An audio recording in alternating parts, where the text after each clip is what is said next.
This is Paul McGann, and you're listening to the Five-ish Fangirls podcast. Five-ish Fangirls, I love you, and I'm one of the five-ish. In fact, I'm the biggest one of the five-ish. I am the Sixth Doctor Colin Baker, and I wish you all well. Have fun.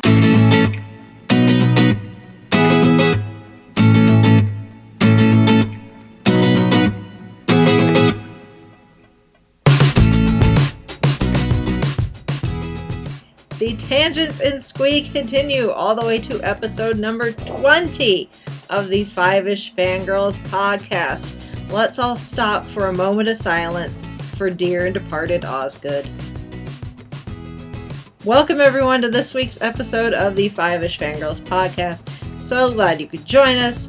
Let's start off like we do every week by going around the virtual table and see who has joined us this week. This is Brittany in Taos. This is Chrissy in Salt Lake City. This is Sally from Wisconsin.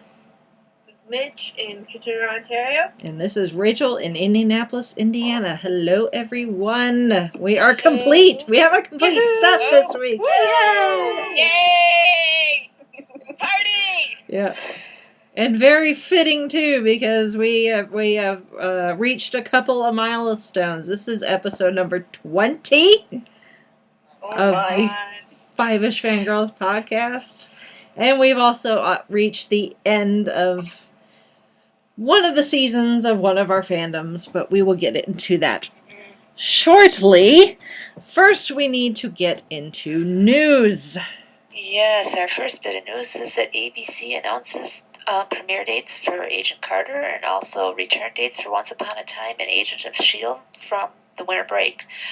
Marvel's Agent Carter will premiere on Tuesday, January 6th, 9 to 10 p.m. Eastern Time. Once Upon a Time will return on Sunday, March 1st, and Marvel Agents of S.H.I.E.L.D. will return on Tuesday, March 3rd in their regular time periods with all new episodes. Yay! Yay! So at least the winter break will not be as long as the summer break was. Yeah. Because I'm sure they'll leave us on a killer of a cliffhanger for both of those shows. Probably. Yeah. Yes. I didn't think about that. Now that I thought about it, I'm like, oh. Well, I aim to bring us all down. And I'm fulfilling my duty this evening. And for those of you that are marking your calendar, and we double check this according to for you Marvel people, according to IMDb, that Agents of S.H.I.E.L.D. will go through the end of the year, and then Agent Carter will pick up the next week, and then as soon as Agent Carter's done, Agents of S.H.I.E.L.D. will be back. So there shouldn't be much lag time. In your Marvel fix. Yeah, which may or may not be a good thing depending on what they do to us. So. Yeah. You might want that break to recuperate. Exactly. Schedule a session with your therapist. Tahiti is not a magical place. No, it is not. Anyway, further on in news, this is for the Sailor Moon Crystal fans, that it was confirmed at the Animate Girls Festival in Tokyo a couple of days ago. I don't remember the exact date, but Sailor Moon Crystal will include the second arc, which is the Black Moon arc. In the original anime, it was the Sailor Moon R season.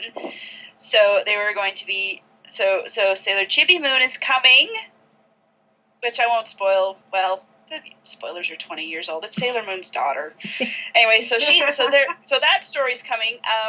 It was sort of a popular fan theory because Sailor Moon Crystal has seemed to be going along with the manga, because taking each chapter of the manga and making an episode, like a chapter equals an episode. So, and that's kind of how it's been going, and that's how they've been naming each episode as after the chapters. And originally they announced that the first run of Sailor Moon Crystal would have 26 episodes, and the 26th chapter of the manga takes to the end of the Black Moon arc. So that's a good news, or a good sign, because that's actually one of my favorite arcs of the manga. Actually, I've been enjoying all of Sailor Moon Crystal thus far, and because I've been talking about it on my blog a little bit, how I've watched the Sailor Moon anime, when I was on Cartoon Network and I was in middle school and I loved it. Then I found the manga and read it and I was like, I think I love this version even more.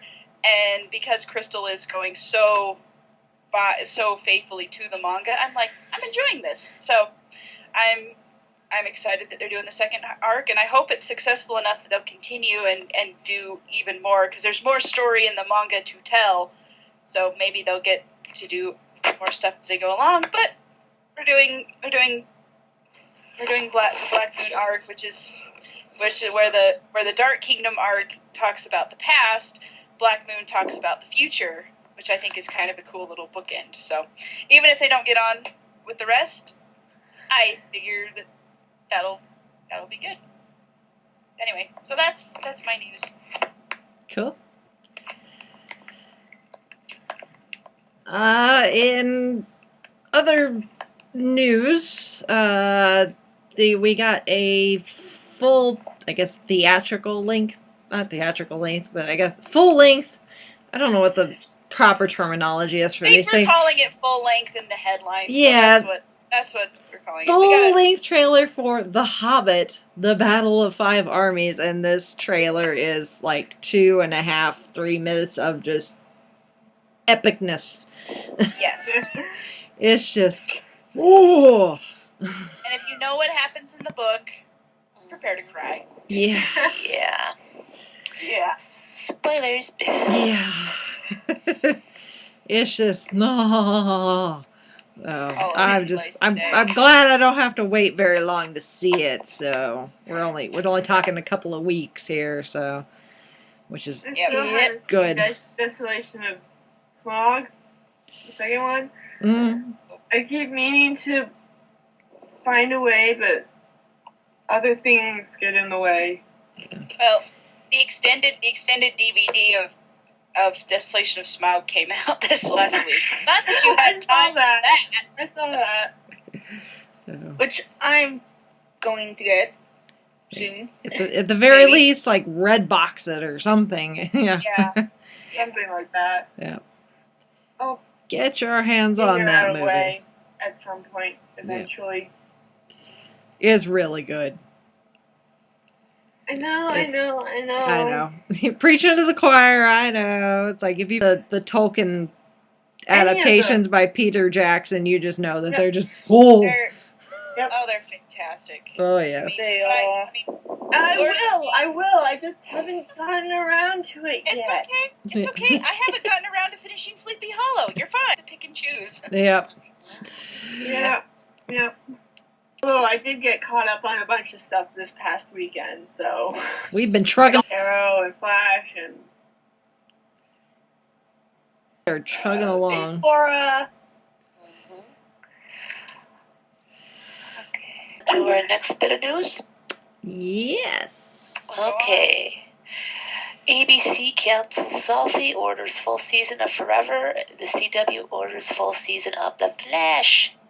ABC announced the cancellation of yet another one of the network's fall freshman comedies, Selfie. The modern Pygmalion My Fair Lady adaptation starring Karen Gillan and John Cho has aired only 6 of its initially ordered 13 episodes, but ABC has decided to forgo ordering any additional episodes. Selfie will air in its regular Tuesday night time slot next week, but no word on when or if the following remaining 6 episodes will air. From ABC, the Immortal Corner cop team-up procedural Forever has been given a full season alongside Shonda Rhimes' highly rated How to Get Away with Murder and Black-ish starring Anthony Anderson and Tracy Ellis Ross. Fox has ordered a full season of its Benjamin McKenzie-led Batman prequel Gotham. The Flash joins Arrow, and the CW's personal version of the Justice League with a full season order. Yay! Yeah. Flash will continue. And Forever will continue. Yes. so will Gotham, which will make Glenn happy, I think. Yeah. I know Glenn wanted to just stick with it, so there'll be episodes for him to stick with. Yep. Yeah. But no more Selfie, which I didn't know it was a My Fair Lady adaptation. If they maybe would have done a little bit better. I don't know. Maybe, but Yeah. You would think maybe with it being the lead-in show going that maybe there would be people that just turn it on to ABC and just kind of leave it on, waiting for Agents of Shield to leave come it on. while but- they're like making dinner or something. Yeah. And then, oh, Agents of Shield is coming on. Nope. Yep. I guess Well, not. they tried to Yeah. get the gold star, the half a gold star for that. Yeah. Well, go make Guardians of the Galaxy 2, Karen, and go make another Yes. Star Trek, John. So, Yep. You'll be better appreciated there. Yeah. So, all right. Well, speaking of stuff that's more beloved than Selfie, Wow. sorry. I mean, Burn. it's called the People's Choice Awards for a reason. That's true. That's true. The people have chosen, and although actually Selfie was nominated for favorite new TV comedy, but That ain't gonna win. I don't think it's gonna win. But the Kind of by a rock if it did. yeah, it would be. That would be fun. But the nominations are now out, so you can go to the website and vote. I know personally, I cherry picked what I voted for. If there wasn't anybody in there I cared about, I just skipped it, which was pretty much the entire music category. Yeah, I skipped big chunks of music categories Yeah, too. but in movies and TVs, there's a lot that touches upon some of our favorite fandoms. You can go to the website and see the nominees and vote for your favorite. But all the big movies: Captain America: The Winter Soldier, Guardians of the Galaxy, X-Men: Days of Future Past, all the big names: Robert Downey Jr., Hugh Jackman, Jennifer Lawrence. Have all been nominated for their respective pieces of work. Doctor Who was nominated for favorite cable sci-fi fantasy TV show, which I hope it wins, but I have a sneaking suspicion that Game of Thrones may dethrone Game it. of Thrones. Or Outlander. Or Those are Well, stiff competition. Yeah, but that is probably true. Game of Although- Thrones. I'm pretty sure it's gonna be I Game of Thrones got because the secret the sci-fi viewing fan- public is not the that actor great. installed because I like Jensen, Jared, and Misha, and I'm like, I don't know which one to vote for. Mhm. So you go to two completely different computers. Yep. Like one at home and one at school, and you vote once for one and then vote again for the other and hope that there's a tie. I think you can vote more than once anyway. So no matter where you are, you can vote.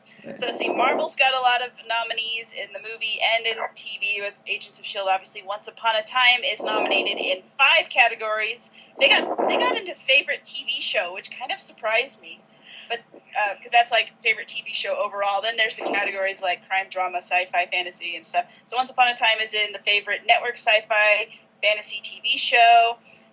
They have 2 nominations in favorite sci-fi fantasy actress, Jennifer Goodwin and Jennifer Morrison. Favorite TV duo is Jennifer Goodwin and Josh Dallas. And favorite TV character we missed the most, Neil Cassidy. So those are those 5. And then like Divergent got nominated for some stuff. Mm-hmm. Big Bang Theory. Castle got nominated for a few. Yeah, Castle's nominated for TV crime drama and favorite actor and actress in crime drama with Nathan Fillion and Stana Katic. So yeah, go check out the nominees and go vote for them. Vote for your favorites. Mm-hmm. I compiled a list, but Yeah. it's a long list, so just go see what there is. Yeah. Go and vote, and if you can vote often, vote often. So, You can. I voted like 5 times already. yeah. So, yeah. That's about it for news. Although I do have, I forgot to put this on here because I'm tired. Been a long weekend. But I do have another piece of news that actually ties in well to this week's topic. Is if you are friends with me on Facebook, you saw me post this earlier in the week that I had a small heart attack when they announced that Jenna Coleman is going to be a guest at the Indianapolis Comic-Con in March. So I'm going to get to see Jenna Coleman in person. I'm very excited. So cool. I have yet. See if you can sneak her in your pocket. Yeah, she's small enough. I probably could. She's so tiny. But yeah, Jenna Coleman, I'm very excited. I was thinking of going, but was on the fence, and then like weeks and weeks ago they announced that John Rhys Davies was going to be a guest, and I'm like, oh, that's kind of a that's kind of big a one. that's kind of a big one, but I was still like, I don't know. And then when they said Jenna, I'm like, okay, I'm going. Definitely You have to go for going. Jenna. Yes. So no offense to John Rhys Davies, because Gimli, word, Okay. but or Sala, depending on which fandom you Or Grandpappy. yeah, which fandom you float in. But but I mean, it's Clara He's in Oswald. everything. So yeah, he's in everything. So, but Jenna ties in well to this week's topic, Doctor Who. I think for the most part we've plucked ourselves up off the floor and put ourselves back together enough to record. But unless you've been living under a rock, you know that the season 8 finale, Death in Heaven, was on yesterday, and there was death, and it was not heavenly at all. Not at all. Yeah, I don't even know where to start with this one. I know so many. Let me start with this. Can I start with this? Yeah. Overall, Series 8 has been very good at evoking emotion, whether it has been a positive emotion or negative emotion. And there have been a lot of fandom division, which is understandable. Not everybody loves the same things. That's fine.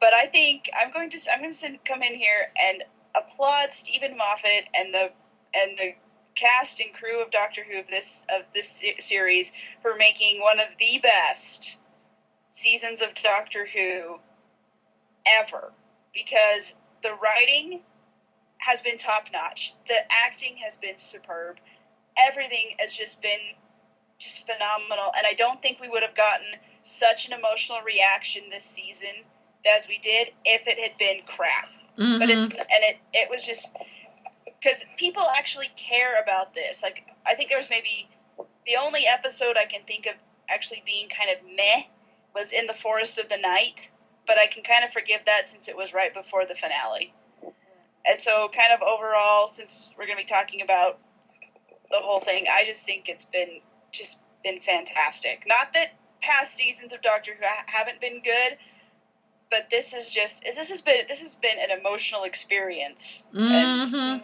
I think I will use that word emotional quite a bit tonight. But it's true. I mean, there was a lot of, and it was genuine emotion. It didn't feel manipulated, because sometimes you feel that way with shows that are like trying to make you feel something. No, I did not feel manipulated at all. I felt like this was genuine and real, and these are characters that I've come to care about, even though some of them I've only known this season and will only know this season. As far as we know. As far as we know. I mean, anything could happen. Don't discount anything with Doctor Who. Yeah. We should probably backtrack a little, just because this was the second half of a two-parter. And a lot of people were some people passed judgment just with Dark Water, and I think the guys on Travel in the Vortex took the bright approach in saying, I'm gonna, I can judge this to a point, but you really can't, because it's the first half of a two-parter. And now that we've got the second half of it, and we've got the whole thing as a package, and see where everything was going to, I think we can judge it better. So Dark Water was the setup. It was the wind up, and this was the pitch. Oh yeah. Yep. Curveballs and all. Exactly. No so although there were some curveballs in Dark Water with Danny getting hit by a car in the first 5 minutes. So it obviously we would sound the spoiler alarm, but too bad. Sorry, too late. Yeah. We'll put the spoiler in the blog post and say spoilers if you haven't seen it. But Yeah. the statute of limitations by now, you've had ample time to do it. And by the time this goes up, it'll definitely have warned. Yeah, that 2-day television has gone. But so let's backtrack a little and cover what the events leading up to Death in Heaven with Darkwater. We have the somewhat fallout from In the Forest of the Night, where Danny realizes that Clara was lying to him about breaking up with the doctor, although I think Danny thought that she never really quit in the first place, to be perfectly honest. Yeah. It's not giving him enough credit. I think he's smarter than people were letting him, thinking he was. But Clara's wanting to, Danny was all like, I want you to be honest with me, but wait at the end of In the Forest of the Night. And so she does. And then when she finally gets her thoughts together, which apparently requires a ton of Post-it notes all over her wall, that's my kind of organization. She's on the phone with Danny, and I'm sure she may have blamed herself, but it really was an accident. But Danny was on the phone, and he was walking, and I think he was headed to her place and walked out into the street and gets hit by a car and dies, unfortunately. And when I was watching that, and I'm like, watch where you're going there, dude. You're gonna get hit. Oh crap, you're gonna get hit, and you got hit. I didn't even think of that, because it didn't look like he was that close to the street yet before they cut away. And I was like, yeah. I thought maybe I was joking. Yeah, I was like, it didn't occur to me that maybe he'd walk out in the street. I thought, well, he's reaching the end of this park, and he'll either turn right or left or something and go down, keep going. But yeah, that was a big surprise, as Danny's dead, which is sad in itself. But because death has been such a prevalent theme and or character throughout this entire season, we've seen what happens to at least some people when they die. The half-faced man and the security guard from the caretaker, and they go to the promised land, the nether sphere, heaven, whatever you want to call it, and because Danny dies, that's where he ends up, in the nether sphere. Which he's confused at first, but understandably so. Yeah, I would be understandable. It's like, I know. Yeah. But meanwhile, back on the land of the living, Clara seems to have recovered from her grief, kind of. She seemed very almost detached, it was almost something that happened on television or in a book or something, and her grandmother comes over to see how she's doing, and she's like, his death, it was just ordinary. There wasn't anything special to it. It just happened. And we're all like, okay. And I think her grandmother was like, okay, Clara, you may want to get some help.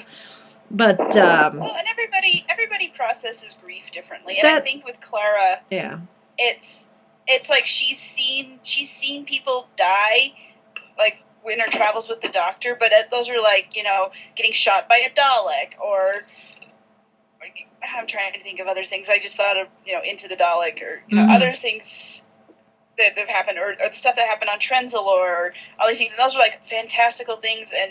And Danny is something in her life that is so precious and so rare and so special to her, and for it to be just something like, oh, he got hit by a car, is kind of incomprehensible to her, because she's like, how could someone like that means so much to me just die in such an ordinary and boring way? Mm-hmm. And so it's just she's still kind of in shock about it.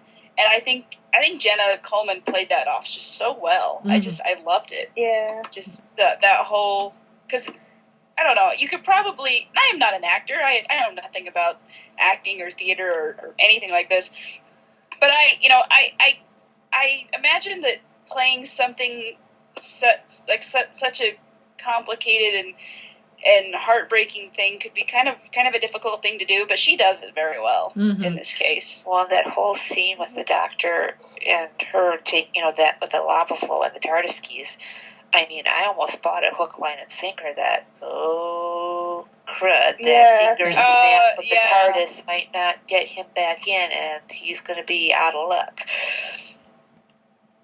But thank heavens that it wasn't. You could see where she was going. Yeah. Which is, whew. That was another one that was just like, holy crap. Yeah. Are they actually going to go there? You're gripping the edge of your couch, like white knuckled, and then when you realize it's like, oh, it's just a dream, you're like, they're like Osgood reaching for the inhaler. Yeah, pretty much. This was all in the first 15 minutes of the episode. I know, like they the arm is like I said, this is the wind up, and they are winding you up, but. They did it very well. Yeah, but the doctor, even though the dream state was the doctor trying to see just how far Clara was willing to go to try and get Danny back. And even though what she did in the dream, it was a dream and it didn't actually happen, what she did was she destroyed all of the keys to the TARDIS. And in theory, the doctor would not be able to enter the TARDIS ever again. And they'd be stuck on the edge of a volcano, essentially. So even though she has slapped him in the face as far as her trust and, what she trusts in him to do and, obeying the laws of time, I guess, and all that he agrees that they should try and find out where you go when you die. So they do the TARDIS membrane thing that we saw happen in Listen, and use Clara's focus to find this nether sphere, because I don't know. I'm still not entirely sure why the doctor was like, oh yeah, we're gonna go try and get your dead boyfriend back. I don't know if it was because he has an inkling that the woman that gave Clara the number to the TARDIS and put the ad in the paper in Deep Breath has something to do with this, or if it's completely off the cuff, or that's one of those things that I'm still not completely clear on. The doctor did say, like, well, if there's an afterlife, I kind of always wanted to go there. So if Danny's there, let's, plug you into the TARDIS, whatever it's called, the squishy the membrane or whatever, the memory membrane or whatever it is.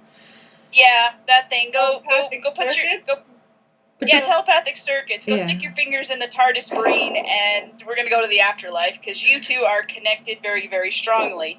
Because you were before. Yeah. And so it's basically, part of it is, too, that the doctor does care about Clara. And I love that. A lot of people have praised that line about, do you think I care about you so little that a betrayal would ruin that? Or however it said it. It was just perfect. I haven't rewatched it, but it was, because the doctor does care about her, but he's couching it in, I just want to go see if there's an afterlife, and I'm curious about it, because why the heck not? Yeah. So he can tell that Clara is hurting, that she is drowning in grief, even though to other people doesn't look like it, because she's just kind of walking around in a daze because of this, and this is how he's going to help her, because she is his friend, and this is what you do for people you care about. You reach out and you say. You try to fix it if you can, or you just try to be there if you can't do anything. Yeah. Is it him out of all people? He's been with her the longest, and she's been with him the longest, so he knows that she's putting on a front. Let's get down to the bottom of it. And I love that they don't have to say it outright that she is putting on a front. They just buy what they do, and they show that she's doing it, and you don't have to say, oh, Clara, don't hide it anymore, and the doc, and we just get on with the story, because we do have a story still to tell of, who is Missy, and what is she up to. Yeah. So, but they end up in wherever I don't think at this point they know it's the nether sphere, the promised land, or whatever. They end up in this. It's a mausoleum. It's a mausoleum, and it's the home of this company, 3W, which really that's a dumb name. But and we never get a explanation as to what the 3 W's. 3 words. Yeah, that's still just that explanation. It's just. Yeah, I wasn't that impressed with the 3 words, honestly. Like I said, I'm not just kind of like, that's it. Yeah. I don't know why. It should have shocked me more, but it didn't. Yeah. It's just, it was weird. 3W is weird is what it stands for. There we go. But they encounter Missy, who is very enthusiastic to see the doctor. That's one way to say. Yeah. That's a lip lock I don't think Peter Capaldi has probably experienced in his entire life. Although, to be fair, she tried to do it to Clara after. That's but then Clara true. was like, nope, I'm good. Well, it just like the kiss and then the little like sucking on the end of his nose for a Oh my second. gosh. I was like, do you two want to get a room? Yeah. Well, at least Missy didn't pull an Idris and try to bite. That's true. That's true. Something just popped into my head with the 3 W's. What was kind of David Tennant's, when he played 10, what was kind of 10's W word for surprise? What? What? What? 3 whats? Hey, that's a good one. Yeah.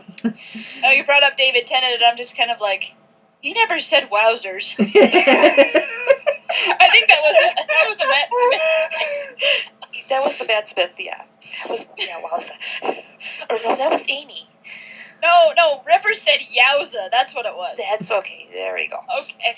All right. I screwed that joke up. Excuse me. The doctor said yowza. Yowzer. Yowza. Yeah. Yowza. Something. Okay. Anyway, carry on.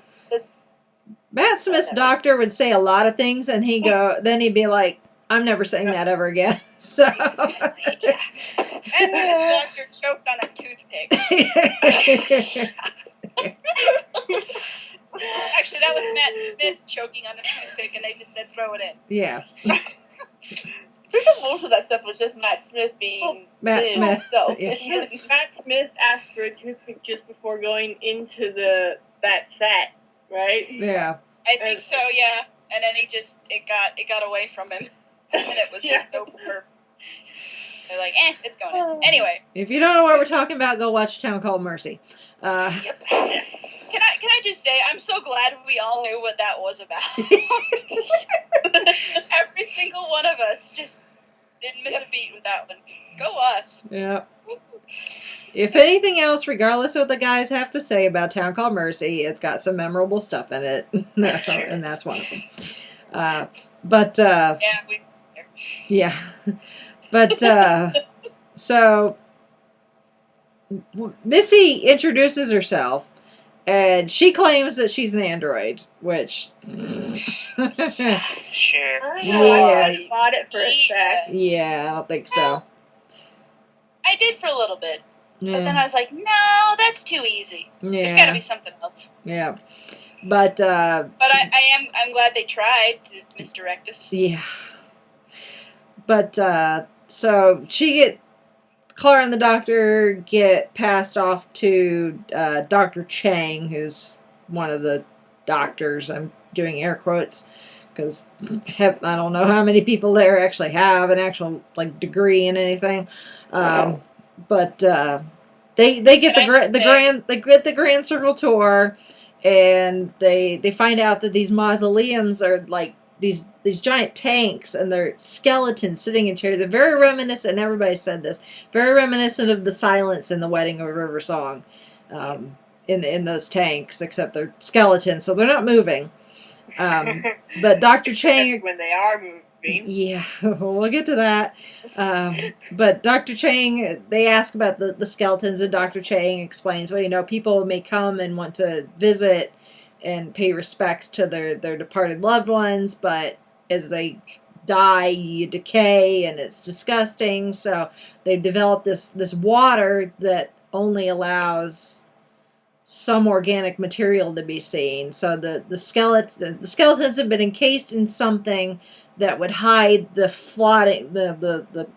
flesh that's all rotted, but they could see the skeleton, and you wouldn't be because seeing grossed a out. rotting skeleton of your dearly departed grandma is so much better. Yeah. Honestly, the X-ray water, the dark water, Yeah. it was basically just to keep. It's a plot device. Yeah, it's a plot device. It's a just plot to keep device. The Cybermen Otherwise, reveal for later. Yeah, it serves no purpose whatsoever. Than a plot device. There's no purpose, Pay no even though they attention named to that. Yeah. Yeah. Pay no attention hand to wave, hand wave, hand wave. Yeah. I was trying to go with the Wizard of Oz quote, but I kind of. Pay no attention to that Cyberman under the dark water. Yeah. There we go. I tried. I tried to rescue it. I don't know if I did anything. But anyway. In another section of the Nether Sphere, Danny's getting his dead person orientation, I guess. With and they have iPads in the Nether Sphere. Yeah, they worked on it, and right? they've got decent Wi-Fi in the afterlife, apparently, because they have Steve Jobs. That's why they have iPads, which I thought that was hilarious. That was a good one. We have Steve Jobs. Oh, yeah, that makes sense. There will be Wi-Fi in heaven. Yeah. Monty Python said there was always Christmas in heaven, but they forgot to mention there'll be Wi-Fi. I was waiting for a mention of the great intelligence. That too. Hey. As long as there's not anything in the Wi-Fi. But as Danny is trying to process what's happened to him, and the guy Seb is explaining it to him, he tells Danny that he's got a visitor, and of course, Clara and the doctor are looking for Danny. So you think, for a split second, you think, oh, it's Clara, they found each other. And like, no, that's too easy. And it turns out it's this boy that's probably about 10-ish. Can't be more than like 12. And we start seeing the Seb's asking Danny if he's ever killed anyone. And we know that Danny was a soldier, and all the way back at the beginning, in his class, the one kid asked if he'd ever killed anyone, and Danny was very reluctant to answer it because Danny's obviously seen some things when he was in the army and doesn't want to think about it. So we start seeing flashbacks of when Danny was in the military, and we find out that this young boy, there's rubble, and there's soldiers running around, and explosions happening, and they've got guns, and they're shooting at stuff, and they're trying to take down the enemy or whatever. And Danny and his unit storm this house, and we don't actually really see it, but it's implied that Danny killed this kid, and it was accidental. The kid was in the wrong place at the wrong time, and probably got caught in the crossfire, but it was Danny that was pulling the trigger, and he's always, I think, felt guilty about this, but it's this kid that wants to see him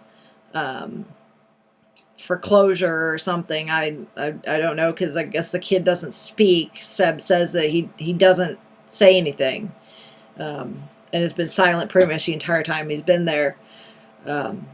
So Danny's kind of confronted with that. So yeah, what's interesting, just as you were talking, how old the kid was and everything, and who knows what Danny was going to go into after he got out of the military and all that stuff. But it's interesting that he would go and become a teacher after being in the military, and after this experience and after what had happened, because maybe, and it's we don't get to explore this very much, but it's just interesting that would be his career choice. Like maybe he wants to, try to, I don't know, make amends for what he's done, even though it was a mistake and it was an accident and it was just, in the heat of battle, everything's very confusing and chaotic and you're just trying to do the best you can. But he, doesn't diminish his guilt, but, he wants to still try to do good and do something for kids and for teenagers, because that's about how old this kid was. Mm-hmm. And he's so we've seen in other episodes where he is really, really good with kids, even even the troublemakers like Courtney. I mean, he cares about them, and he does have a sense of duty and a sense of caring about his students, and I think that's.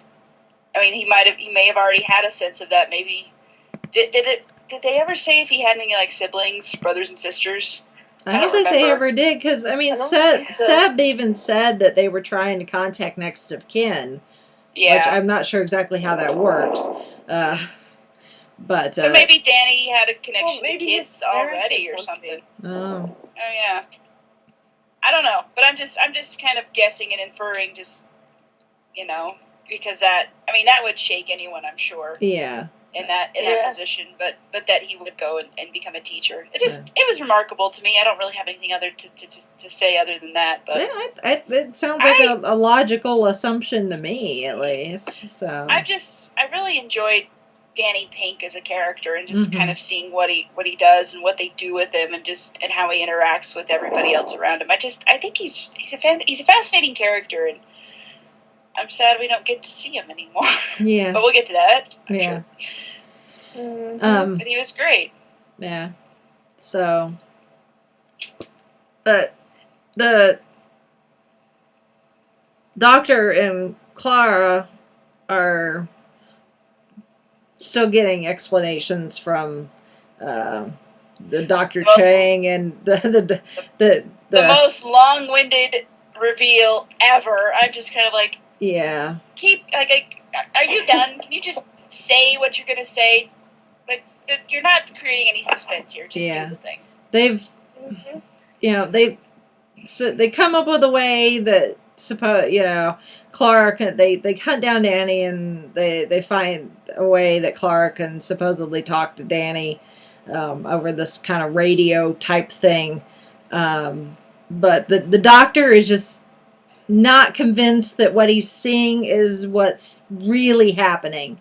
He's being very, very, doctorish and being very suspicious about everything. This place is not what they claim to be, and the people in charge are not who they claim to be, and all this stuff. And even once Clara gets in touch with Danny over this radio, he's like, don't say anything until you absolutely know it's him. Take everything with a grain of salt, essentially. That's the Doctor's motto in this case. But the Doctor ends up leaving the room that they're in because he's just so convinced that he's missing something about what's going on. Because the Dr. Chang explained to the Doctor and Clara that when people die, their minds people are aware even after they die, and their mind is supposedly still connected to their body, and they can feel what their body's feeling. And the whole 3W is the three words, "Don't cremate me," which is weird, just very, very weird. It was kind of anticlimactic. Yeah, it's like this whole thing is, people are aware of what's happening to their body after they die, and they found this way to curate the minds, and so that people can, in theory, get in touch with their loved ones. But they've got some of them, they've got the bodies on there. And it's just the whole, if this was an actual business, their business plan would go down the Fall apart. toilet. Yeah, it was just fall apart. It's a terrible business plan and terrible way of describing how their business works. They would not get anywhere on Shark Tank. But Which is probably a good thing it's not an actual business. yes. Yeah, the doctor ends up going, and he's like, I'm missing something. There's something here, and I'm just not.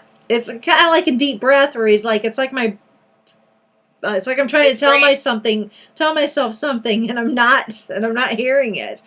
But this time he doesn't have regeneration sickness to blame it on. Exactly. But then we see and I actually didn't see the Cyberman eyes in the closing door. I didn't either. The first time. Someone had to point that out to me, and I was like, oh, that's clever. Because I kept looking at the 3W logo, and like, okay, you got the big circle and the tiny circle. Is this just a design thing? Like, is there something else to this? I don't get it. But then I saw it, and I was like, it's a Cyberman eye. Okay. I totally missed that, so... And I missed they were playing the Cyberman theme in the music too, and I completely missed them. Terrible as a Whovian there, I guess. I was too busy paying attention to what they were saying. I guess I wasn't paying attention to the music's been so understated this series. Yes. Like I just barely in Death in Heaven. I finally think I figured out what the 12th Doctor's theme is. Yeah. Because I haven't heard it until now, and I think it's actually the first time I've heard it in any episode, so it's probably not in any other episode. No. But Clara's on this radio with Danny, and she takes the doctor's advice to heart and is, trying to get Danny to say something to her that only Danny would know. And Danny's not answering the question. He can't prove it to her. He can't prove it to her, and I don't know why he... At first, I couldn't understand why he didn't. But then, as it went on, and Clara is like, I will try to either save you, or I will, come to you. And Danny realizes that really the only way Clara can come to him is if she dies. And he doesn't want her to do that. So then he really clams up, like, I'm not going to, if you can't prove it's me, then you're not going to sacrifice yourself to come to me. And because she even says, like, I will do anything to get to you. Yeah. And that's when it clicks for him, and he's like, nope, yeah. we're not doing this. Yeah. You're not going to go there. Yeah. But, so Clara ends up hanging up on him and is stuck in this office, I guess trying to process what just happened. But meanwhile, the doctor is with Missy again and discovers the cloud where they've managed to harvest all these deceased people's minds, and it's this weird giant floating metallic ball thing. And the doctor's all like, I recognize that. That's Time Lord technology. Which, at that point, that should have been like, hoo-hoo! Flag number 1 here, where we're headed with this, but... And that's about when I started to think, like, okay, that Missy is the master theory that was floating around earlier in the season? Yeah. There might be some weight to that. So, and, the doctor's like, I'm missing something, and he's interrogating Missy on who she is, and she's like, oh, you know who I am. And it finally clicks that she's a time lady, and she's like, well, yeah, you're right. And he's like, who? And she's like, well, the one you left behind. And all the theories from that particular line, everybody's like, oh, she's Susan, she's Romana, she's... The Ronnie. Yeah, she's the Ronnie. I really wanted her to be the Ronnie. Yeah. I really wanted her to be the Ronnie, but we'll get into that. I think there was quite a few people that wanted that. Yeah. But damn us and our obscure classic Who characters. but eventually the dark water starts to drain from these mausoleums, and you start to see the top of the Cybermen head, and you realize that these skeletons, they were encased in something that you couldn't see because of the dark water. Turns out that's a Cyberman suit. Is what they were encased in, and I'm still kicking myself that I didn't see this coming. Like, even without seeing like the Cyberman eye on like the doors and stuff, and hearing the Cyberman theme, I knew there were Cybermen in the finale. I know. I kept waiting. Rachel, I didn't realize it either. Put it together. I'm like the worst. I felt like the worst Whovian ever. Like, oh, that was the Cyberman. I was like, of course. Why did I know. Well, I thought, this is what I thought. I thought, okay, maybe they're saving the skeletons to go put in the Cybermen suits later? Or something like that. Because I'm like, I know there's Cybermen in this story. Where are they? I completely forgot. It's like, stop trying to be cagey and sneaky about this. I know they're here. Just show them to me. Mm. They were spoiled on that months ago. Yeah. But, yeah. Anyway. So while I'm, popping myself on the side of the head going, you dummy, the Cybermen, arise and walk out of the mausoleums now that they're dark water free, and they walk out, and the Doctor and Missy follow them out, and we realize that the Nether Sphere, or whatever it is you call it, is in the center of London, in the cathedral. In St. Paul. In St. Paul's Cathedral. So they're reenacting the invasion. Yes, awesome. Which is very cool. Cybermen on the steps of St. Paul. Yep. And these Cybermen are walking out into the middle of London, where the Doctor is convinced that they're going to start attacking people and converting them into Cybermen. And except people start taking selfies with them. Yeah. And maybe that was a nod to Karen. Tipping over the reveal. I thought Capaldi's eyebrows were going to shoot off his head the way they were raised so high. I know. Well, they're like, he's just looking around at all these Cybermen, and he's like, "Who are you?" Trying to figure out who Missy is, and she's all like, "Missy, short for mistress," and it still doesn't quite sink in with the Doctor, I don't think. And she's like, "Well, I couldn't keep calling myself the Master now, could I?" And that is where it all falls into place. It's like, this sounds like, this whole thing is a crackpot Master. Yeah. This is something that the Master would always do. Mm-hmm. It's like, why did it, like... And there it is. Yeah. And even after, I was like, oh, yeah, they went there. I didn't want them to go there. Just because it seemed too easy to me. I think that's why people dismissed it so much. It well, was even like, oh, it's too easy. Even Moffat dismissed it, which we all know Moffat lies. Rule number 1, Moffat lies. Well, he did say the Master wasn't coming back. He never said anything about the Mistress. So well, that's true. Maybe we're splitting hairs here, but that could be his half truth here. That is true. Because she did say, I can't keep calling myself the Master, so if you're not called the Master, then the Master did not return. So. But the Mistress thing reminds me too much of K9 talking to Romana.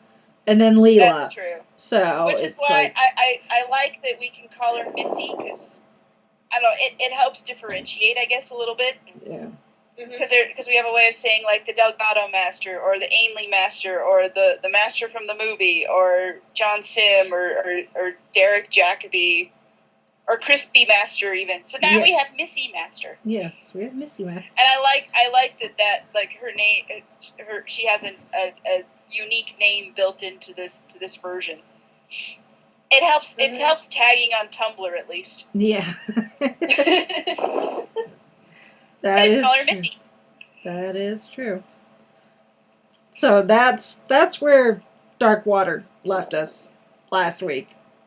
And I think the entire social media sphere exploded just a little. Just a little bit. Yeah, and left us all wondering, where this was going to lead. And it wasn't pretty right off the bat. There's these Cybermen. Clara's trapped in the Nether Sphere. And you've got all these Cybermen, in the middle of London. But just as the Doctor thinks maybe he's not going to be able to figure this out, and people are like taking selfies with the Cybermen and posting them on social media, like, woo, look at me, Silverman. And Missy's all like, £1 for a picture with the Silverman, big Silverman. It's like Las Vegas or something, or Times Square, New York, with the characters or whatever. It's like, and then who pops up? Osgood. I cheered so loud because I love Osgood. I love Kate Stewart. Oh, that was so awesome. I was like, Kate freaking Stewart, everybody. Unit comes in to save the day, and Kate picks up like exchange about the bow tie. Yeah. Bow tie. And they know exactly. Then they know exactly who the Doctor is, even though he has regenerated. But that's okay because Unit's been through this before, and I love that. What I loved about this was that it's the 12th Doctor who, Capaldi's outfit's kind of been compared to John Pertwee a little bit in some cases, and we've got the Master, and we've got Lethbridge Stewart at Unit. Yes. I'm like, it's the 3rd Doctor's era all over again. Was how blasé Kate was about the regeneration. She was like, just like, new haircut, bit of a trim, skip the roots. Skip the roots. Yeah, I love that. Was good. I love whether Kate. They've got the Doctor's standing next to Missy, so he's surrounded too. But they've got Missy surrounded with all these Unit officers with guns pointed at her, and Kate's all like, we're the only planet that can say this. He's on the payroll.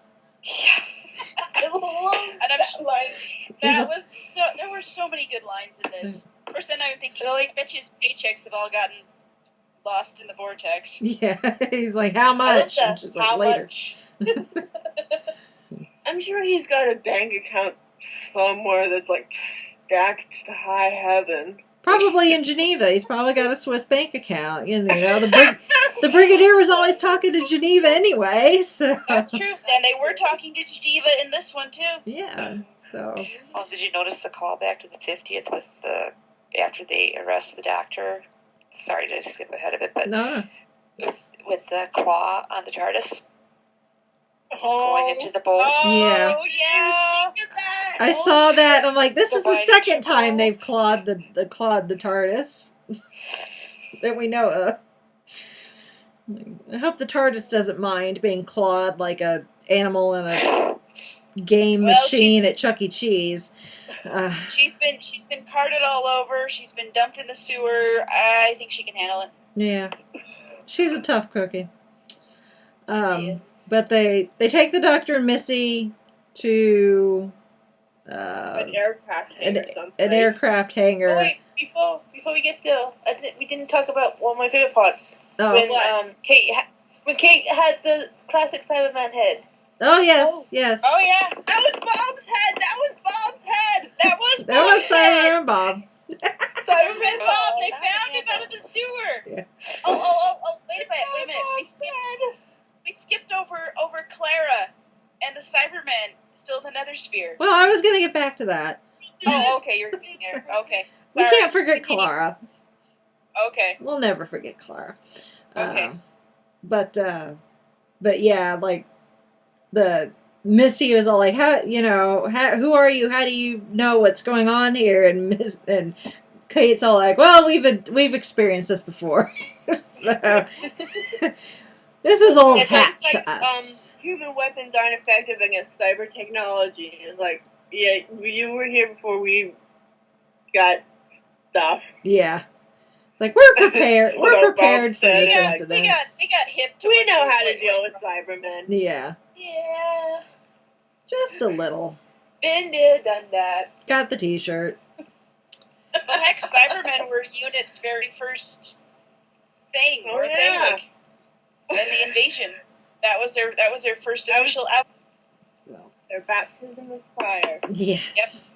So yeah, of course they ought to have Cybermen wear weapons that could go up against Cybermen. Oh yes. I just love Kate. She's her dad, but she's her own person. Oh, Yes. which is awesome. I know. Um, Oh gosh. Yeah. But So awesome.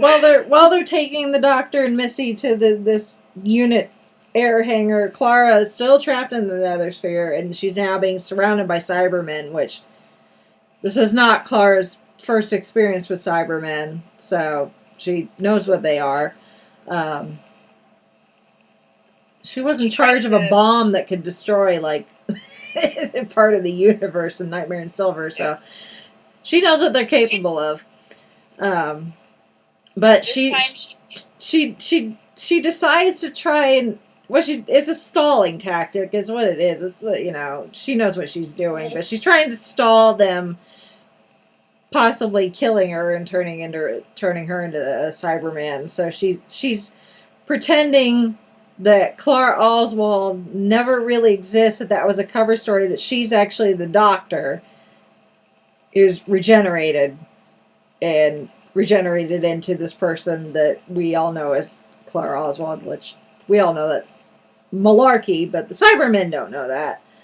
And she's so good at lying, even the opening credits believe her. Yeah. Because right after the first time I watched that, it was like, well, I was watching it and I was just like kind of watching. I was like, then I see Jenna Coleman her name pop up first. I'm like, it took me a second. Like, wait a second, Coleman, Capaldi? And then it's her eyes in the credits. And I was like, I had to go back. Like, away. Oh, that was great. Those are Clara's eyes. Oh, I'm like, oh my gosh, that is like. That's I know commitment to something that had no effect on the episode whatsoever. Well, I think it kind of did a little bit, because like it's this, going back to this whole season and this kind of recapping it, like back in Flatline when she was being the Doctor and she was like doing what the Doctor would do and all these things, like her fast talking the Cybermen. That's something that the Doctor would do, would like try to just spout gibberish to confuse your enemies and to do all that kind of stuff. So it's just kind of an interesting thing that they would do that show. This is how much Clara has become like the Doctor, because she sees what he does and follows his example, and how to get around and how to get out of these situations, because she's watched him longer than any companion has, because I think she remembers at least some of her time as Splinter Clara. I think she Maybe not does, all of it because fully. I mean, all that stuff she was spouting off to the Cyberman was all accurate, as far as we know. And it's like, yeah, I'm sure she knows a lot about the Doctor from traveling with him, but just some of that information, I don't think a normal companion would know. Yeah, and I think some of that was tell everybody everything. Yeah.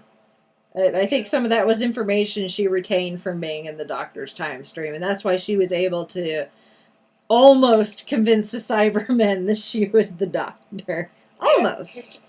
So I loved the whole fake out with the opening credits, just because it's something new, it's something different, and Clara is the main character in her own right, and she, if she ever wanted to take up the mantle of the Doctor. A lot of the companions kind of do that in their own way, after they leave. Like we saw that in Sarah Jane Adventures and different things like that, and see like Martha became part of Unit, and Rose Tyler is Defender of the Earth and alternate Torchwood and stuff like that. So, the Doctor changes people sometimes. Well, I've had this theory that the best companions become like the Doctor. Like, because with Rose in Turn Left, and you mentioned Martha and Sarah Jane defending the Earth from her attic in Ealing, that sort of thing. Yeah. So And that one Sarah Jane episode where they were talking about all these other companions who've gone on to do, saving the world type of things, and Ace is supposedly somewhere being a Time Lord, maybe. That's apocryphal, but just different things going on. Mm-hmm. So we talk a lot about how the Doctor changes people and the companions, and there's been a lot of angst about, you turn people into soldiers. I'm like, well, and I'm probably jumping ahead here, but it's like, it's not necessarily, in some cases, it's not necessarily a bad thing, because you're inspiring them to do good. Yeah. And, I was thinking the exact same thing when that scene came up. Mm-hmm. So, whether or not the Doctor feels like, or is made to feel that he is doing something wrong by his adversaries, by saying, oh, you take ordinary people, make them into weapons, is like, well, not necessarily. They become weapons because the world and the universe thrives on negativity and chaos and destruction. And how do you combat against something like that? And sometimes that requires a weapon. Mm-hmm. And that's just the way that it is. And you try, and that's in real life too. Like you try to do your best and to do good and to help others and to make the world a better place. Trademark, see in a circle, blah blah blah, whatever. Yeah, that's so trite. But it's like you do what you do with what you have. You do your best you do your very best with what you are given, and that's exactly what all the Doctor's companions do. That's what the Doctor has done. And sometimes, he has to fire a gun. Sometimes he has to pick up and be on the unit payroll and associate with people who, may or may not share his opinion or values or things. But in that moment, they are what he has to use. Mm-hmm. And I think this episode showed a lot. I know I'm kind of getting ahead, but that whole thing with Clara claiming to be the Doctor just, it's so good. Give me chills. Yeah. It was a happy thing. Yes. Yeah. Yes. So it's, I totally agree that I think the Doctor's always brought out the best in his companions. So. Mm-hmm. And they bring out the best in him. Mm-hmm. So it is mutually beneficial to all involved. Yep. Yep. But real quick, I like how the thing when she said Clara Oswald never existed, and we saw the Next Time trailer from 2 weeks ago, and everyone's like, "Oh my God, what's this all gonna be about?" And it being for lying to the Cybermen. I love that. That's how you make the best trailers. People suspected that was the case. Yeah, it's happened before. Well, they're smarter than I am. Yeah. And I like that. I like that misdirection because it's like Moffat, you're the reason I have trust issues. Yeah. But in this case, I'm okay with it because it's like it keeps me guessing. It keeps me wondering what's going to happen next. It doesn't spoil me on what's coming up next. And even if it's just a little throwaway thing, it still gets me excited about the prospect of the episode. Mm-hmm. So I think it's very well crafted and very, very clever. It worked on me because with the Next Time trailers and any set photos that we saw from them filming this, I completely forgot it all. Context did not mean anything to me. that is good storytelling and also good marketing. Yes, and that is something that television thrives on. You gotta get eyeballs on the TV, and they gotta know that people gotta know that something good's happening on TV tonight. Yeah. So anyway, now they're in the plane. Before we go any further, when I first watched Darkwater, I was utterly meh about it. I did not care. I watched it a bit later than I normally did, and I only ended up watching it once. And then it was getting closer to when it shows on Space here. I'm like, do I want to watch it again? No, I don't want to. So I didn't watch it again till yesterday when I watched it with my dad. And I think... Because it was, I don't know why, but I felt It was a lot of nothing. I was like completely numb about everything that happened in the whole episode. It was a lot of setup, and that's kind of the risk you run with two-parters. And we really haven't had a proper two-parter. But I haven't had this reaction to the first part of any other episode of Doctor Who. Well, like we haven't. That's why I'm saying we haven't had one in a while, so we're forgetting how to react to them. Because everything we've really had since season 6, I guess, had a few, but not very many. They weren't that great. But yeah, it's been a good couple of years since we've had an actual. But even with that, I don't remember having this reaction on my first viewing of the first part of any two-parter. Well, no, what I'm saying is because we've had a lot of two-parters before, but we've gone so long without one, so we've forgotten how to deal with them. Do you see what I'm saying? Kind of. No, because this was utterly I felt nothing. I think a lot of people actually felt that way because they were like, and that may be because you knew it was a two-parter. Well, yeah, that could be it. I think I knew a lot of what was going to happen, and even the parts I didn't. I was like, I don't care. No. I don't care about any of it. Yeah. I don't care about Danny's dead. I don't care about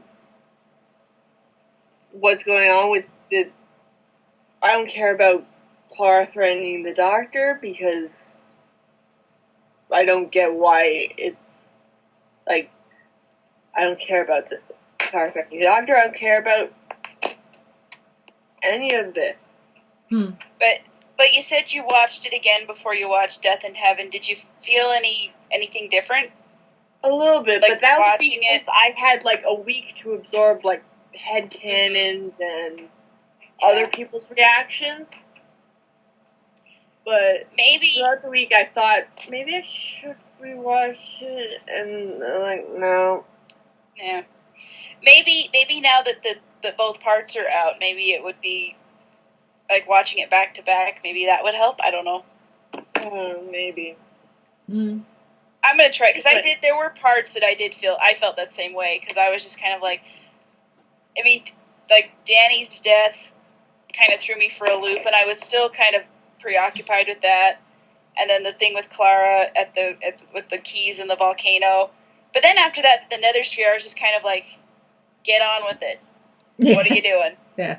Stop talking. Show me something. Yeah. Especially that Dr. Chang. I loved that the doctor said, I'm going to throw my shoe at you. Or whatever it was that he said. It was, I'm going to hit you with my shoe. Or, before I could remember the... Yeah, because I was like, I feel the same way. So maybe now that we have both parts together, maybe it'll feel different. I don't know. Maybe not. Maybe. Because the first episode did feel like a lot of setup. I did have a lot more reaction to Death in Heaven. Mm-hmm. Yeah. Yeah, and I think that was by design. Yeah.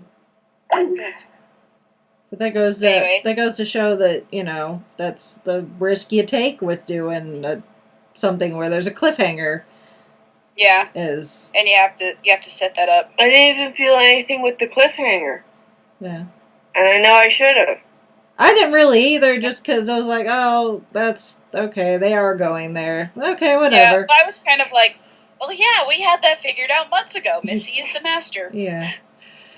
And there are Cybermen. So, I kind of felt like maybe that this was spoiled too early, or that, people figured it out too early. Yeah. So there wasn't obvious.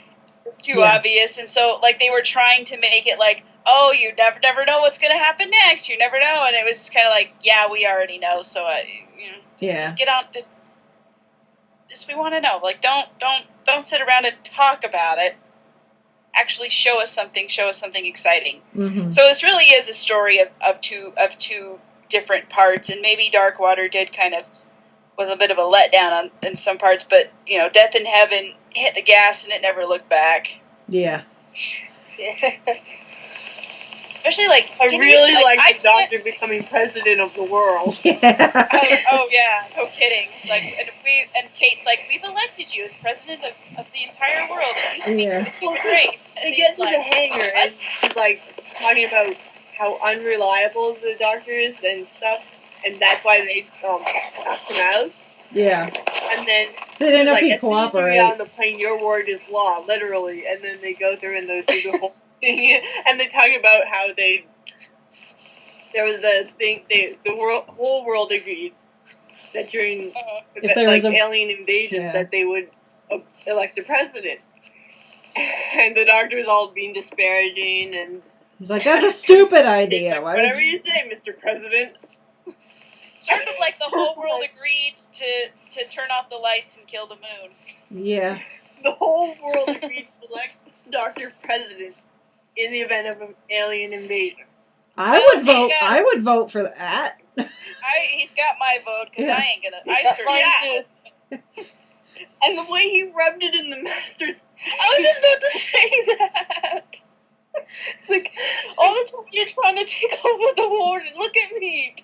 Like, because they called down to the wherever that was, and he's like, Mr. President, we're ready for you up here. I'm like, you know how you always wanted to take over the world?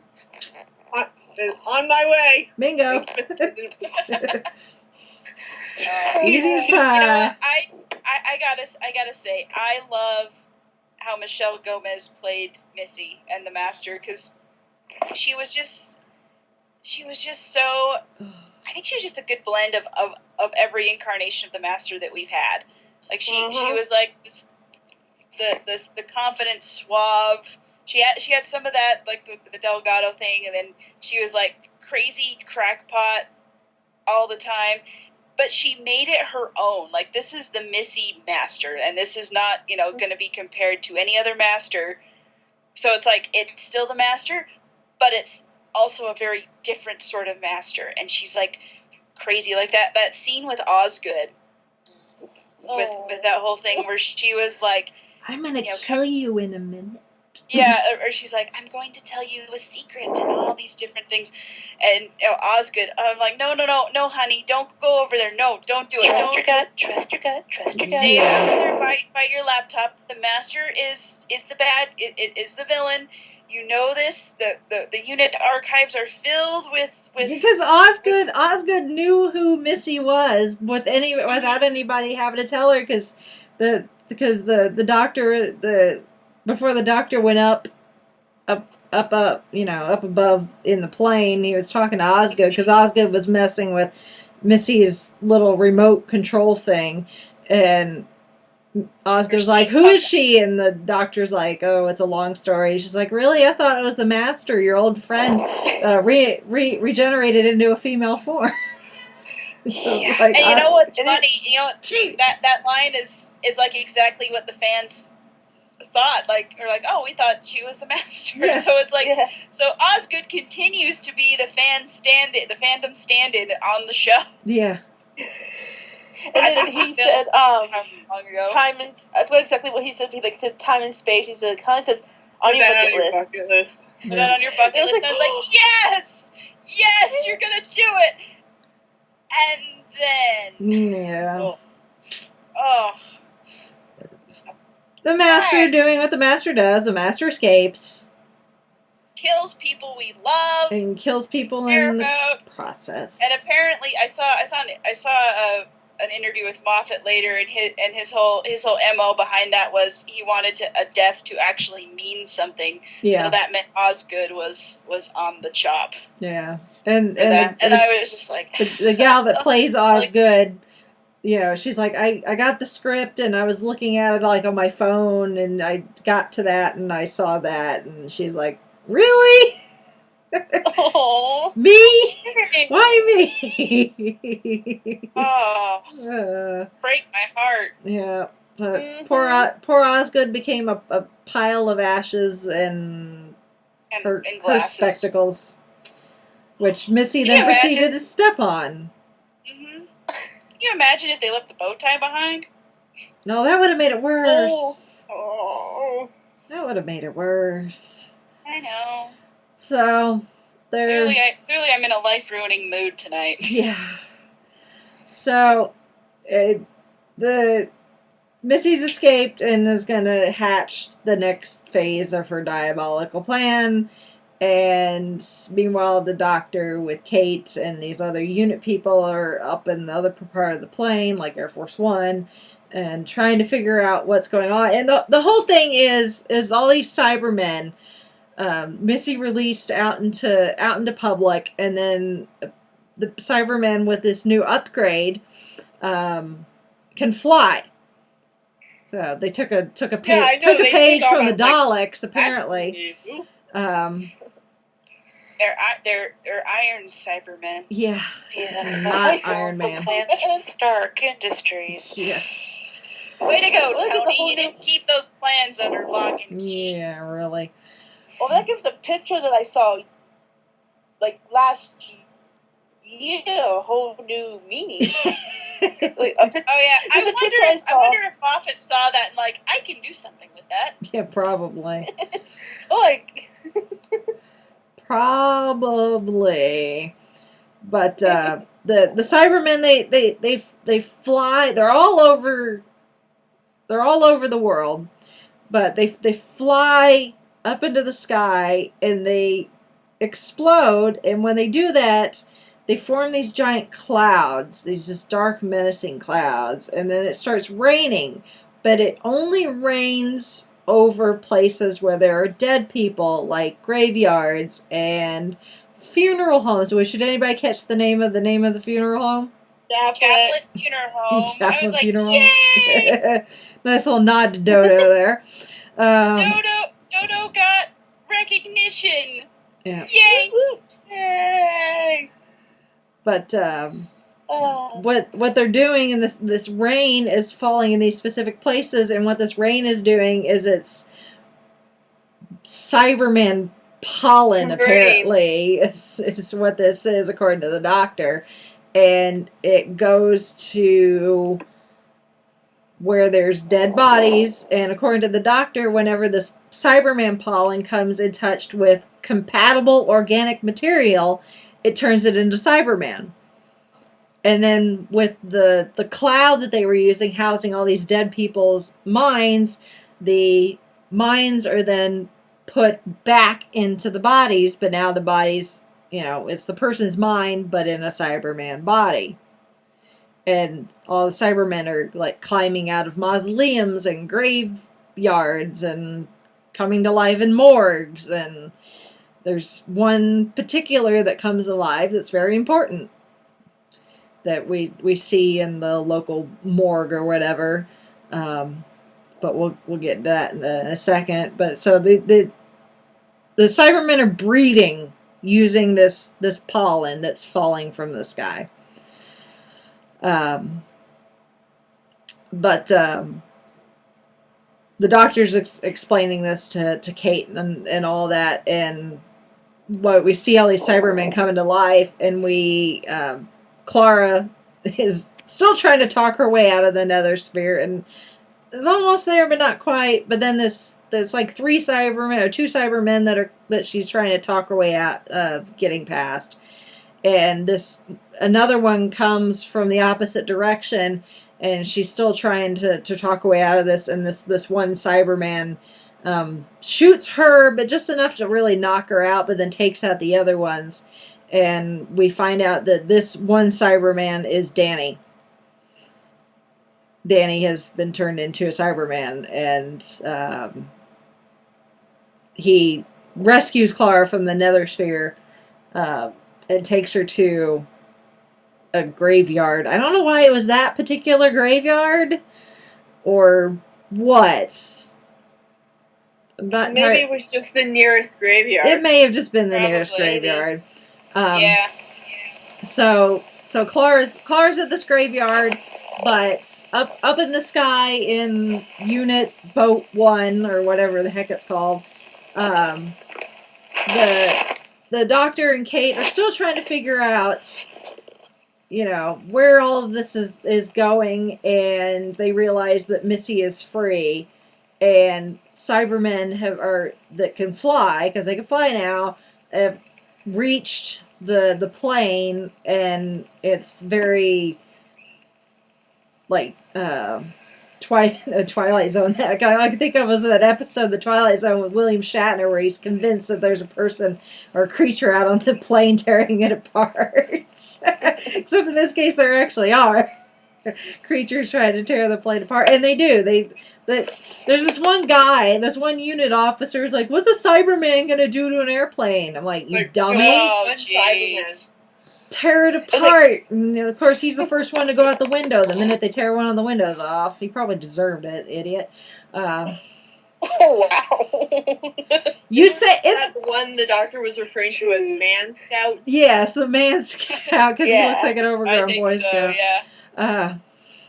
Well, I you know, think you say something like, "What's a Cyberman gonna do to an airplane?" That's like the equivalent of, "Oh, let's hide here in this basement in a horror flick." You know, that's just marking yourself to go first. So, it's the same thing. Can I go back from one of the episode real quick? Oh yeah, we're gonna be all I over the want to, place, I'm sure. Part that I really. Wait, never mind. I just part with me that I thought was really funny was when the man scout, I don't remember his actual name, Yeah. when he salutes Just that call him Man the doctor said, the self stop doing that, concussing. like, touch yourself or something like that.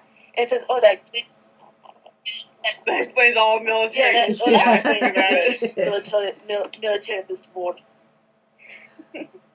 I just wanted to get back to it because I thought that was funny. That was funny. There's a Before we get too much sadness. yeah. That's it. Some people have complained about how like insulting the Doctor has been this season, but he's had some good zingers when he's been insulting people. You gotta give him props where it's due. Yeah. So, but That's not he's the only incarnation that's insulted that's very true. Yeah, people. it's kind of par for the course for him. Yeah. But so the Doctor goes back into the belly of the plane trying to figure out what the heck Missy's doing while the Cybermen are tearing apart the upper part of the plane, and Man Scout goes out the window. And there's just madness and chaos, and the Doctor goes down and confronts Missy and sees the pile of ash and Osgood's broken glasses, and Well, he steps on Osgood's broken glasses. yeah, which that hurt. Oh, so much. Yeah, but I got really teary-eyed at that. yeah. You were gonna take her in the TARDIS, and now you can't. But the Doctor does what the Doctor Master do. They're gonna do this confrontation and blah blah. You know, who are you? You know, well, he knows who she is now, but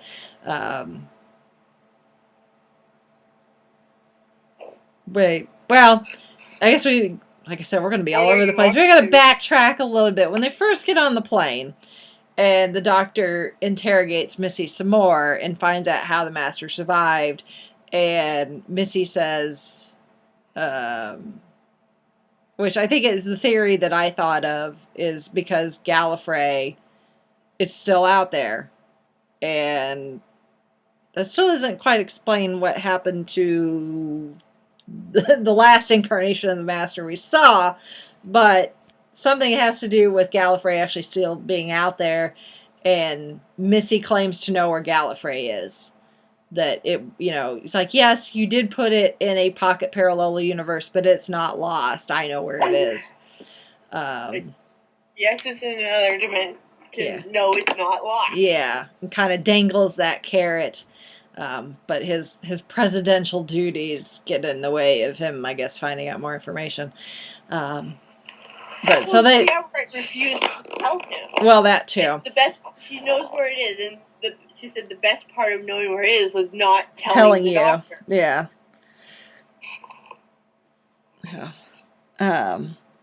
But now, It's a very Master thing to do. yeah. Now we're going, yeah. Always will be. Yeah. Now we're going to another Doctor Master confrontation, and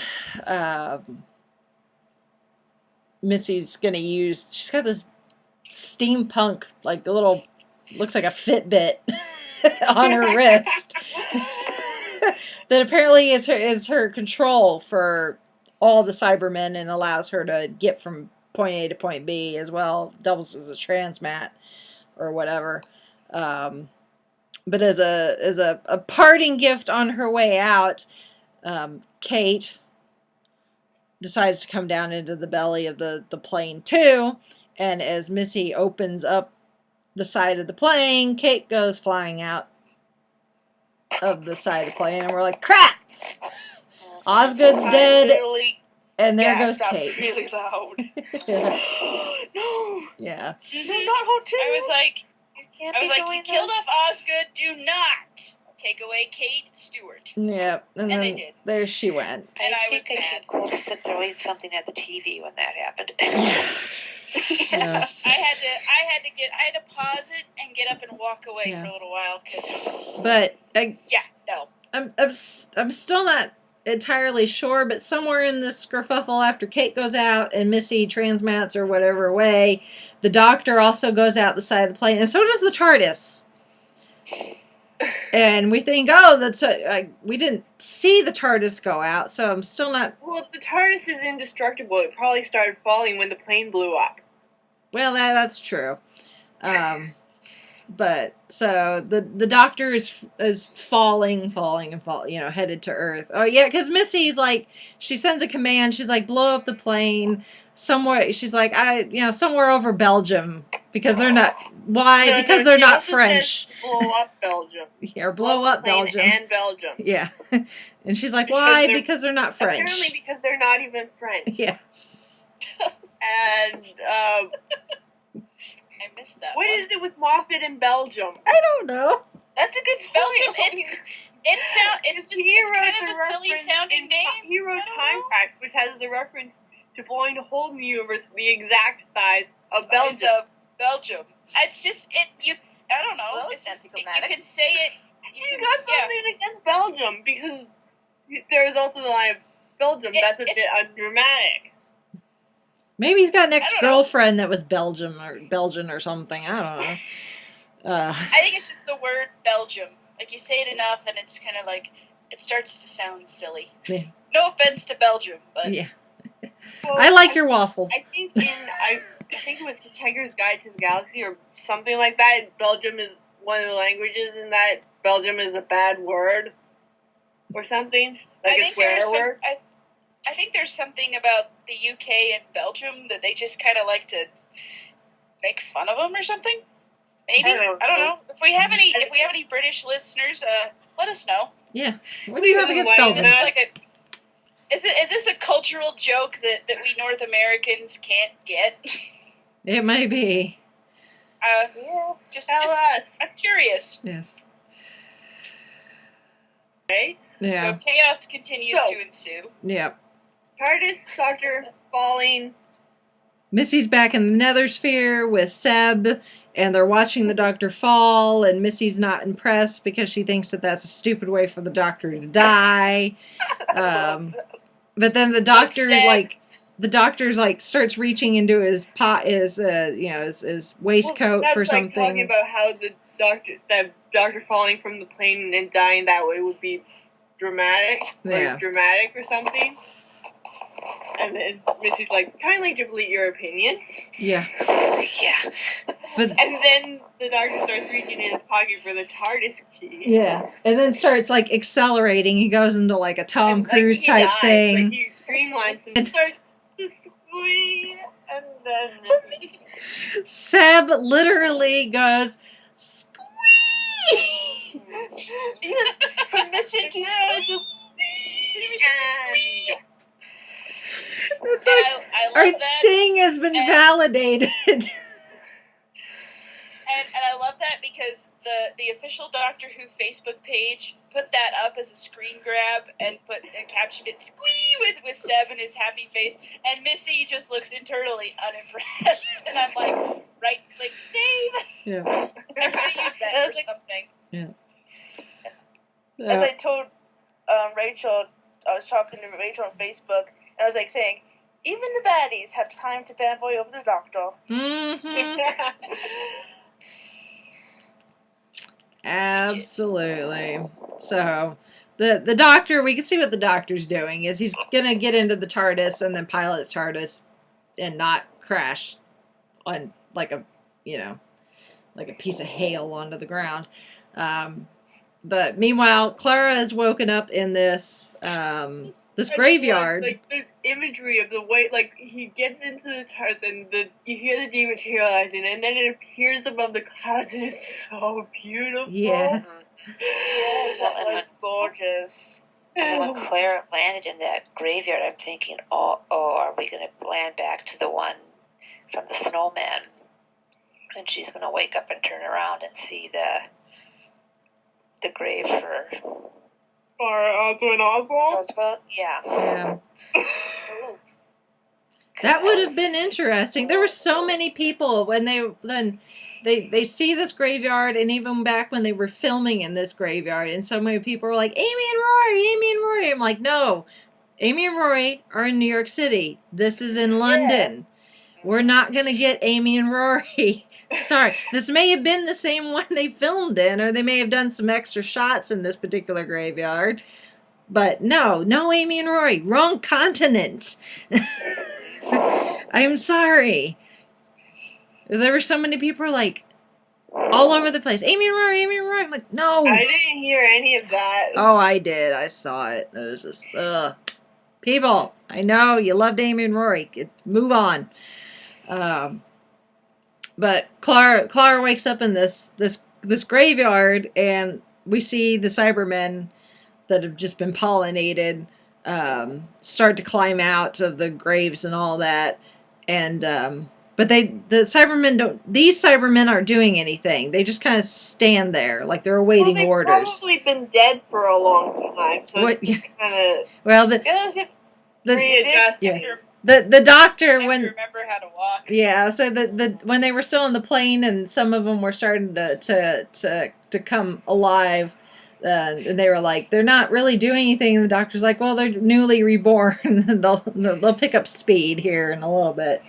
The system self-check is taking a little while to run. Mm-hmm. Yep. Got to download those Windows updates first. All 5 million of them. You know that takes forever. Yep. So, but this one catches her eye, and she's like, "Are you the one that saved me?"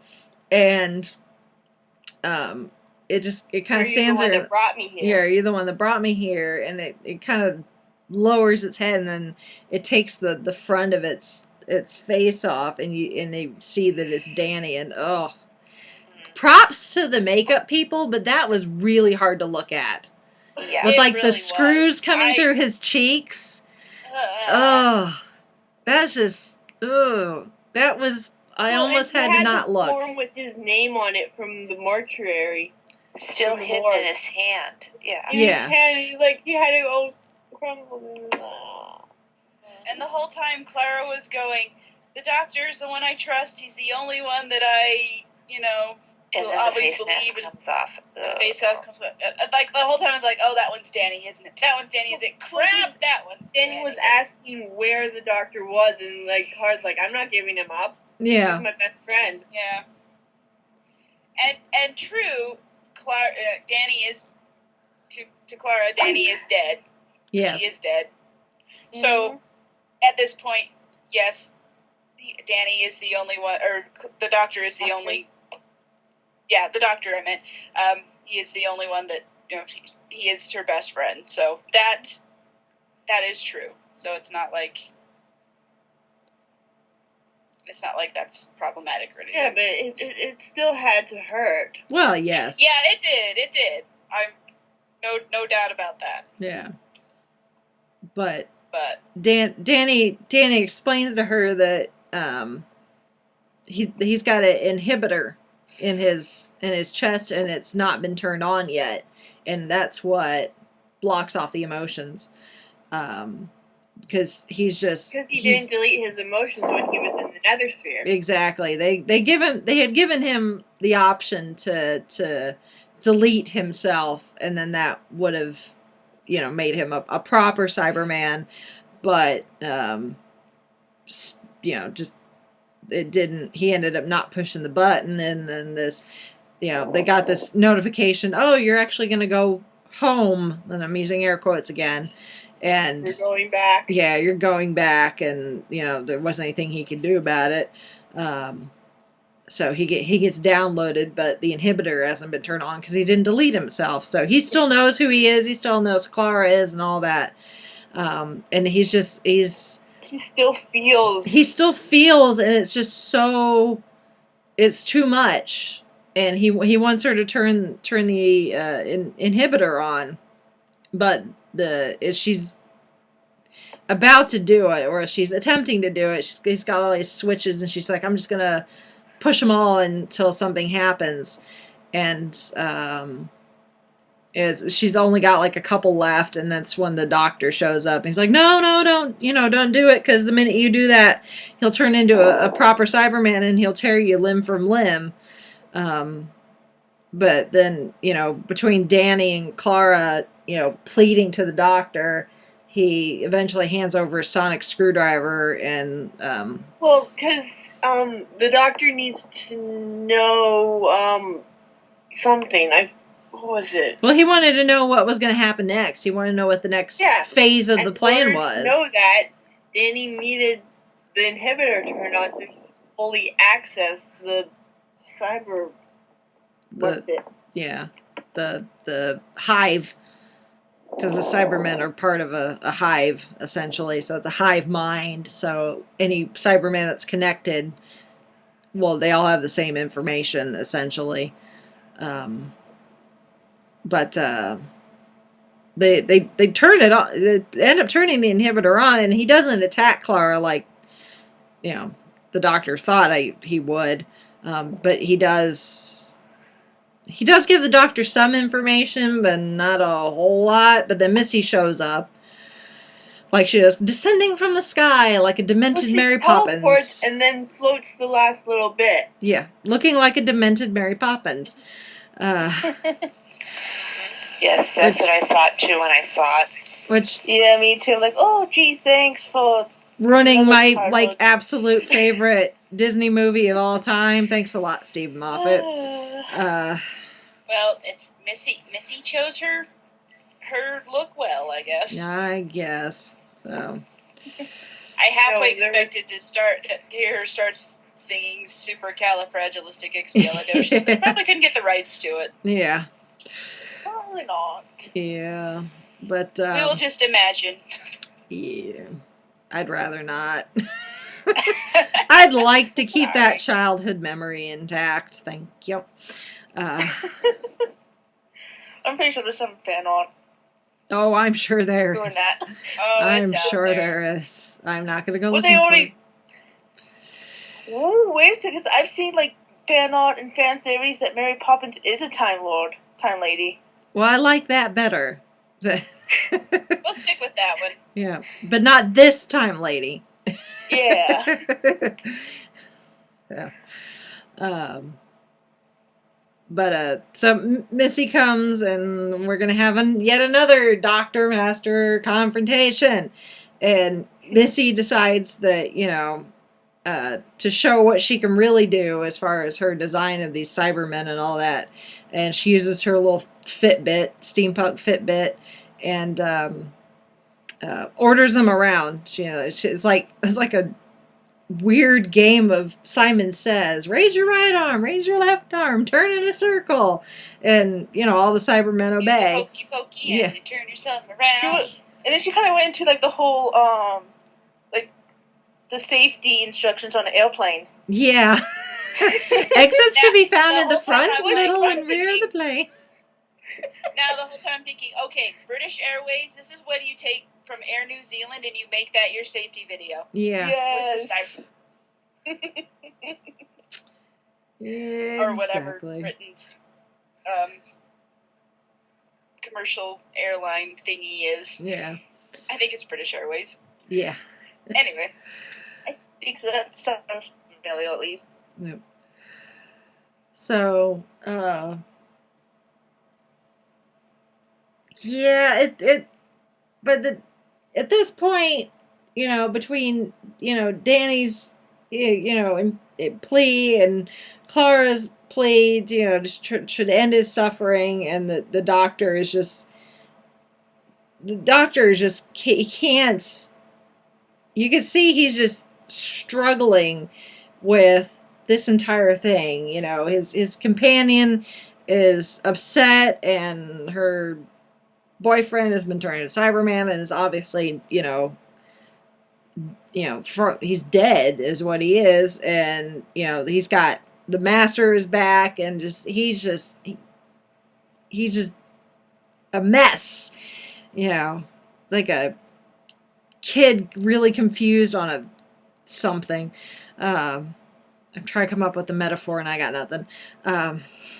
But for me, by this point, my the feels have been like a roller coaster, up and down. But at this point, we're on a steady climb to something here, and I was biting the fingernails almost.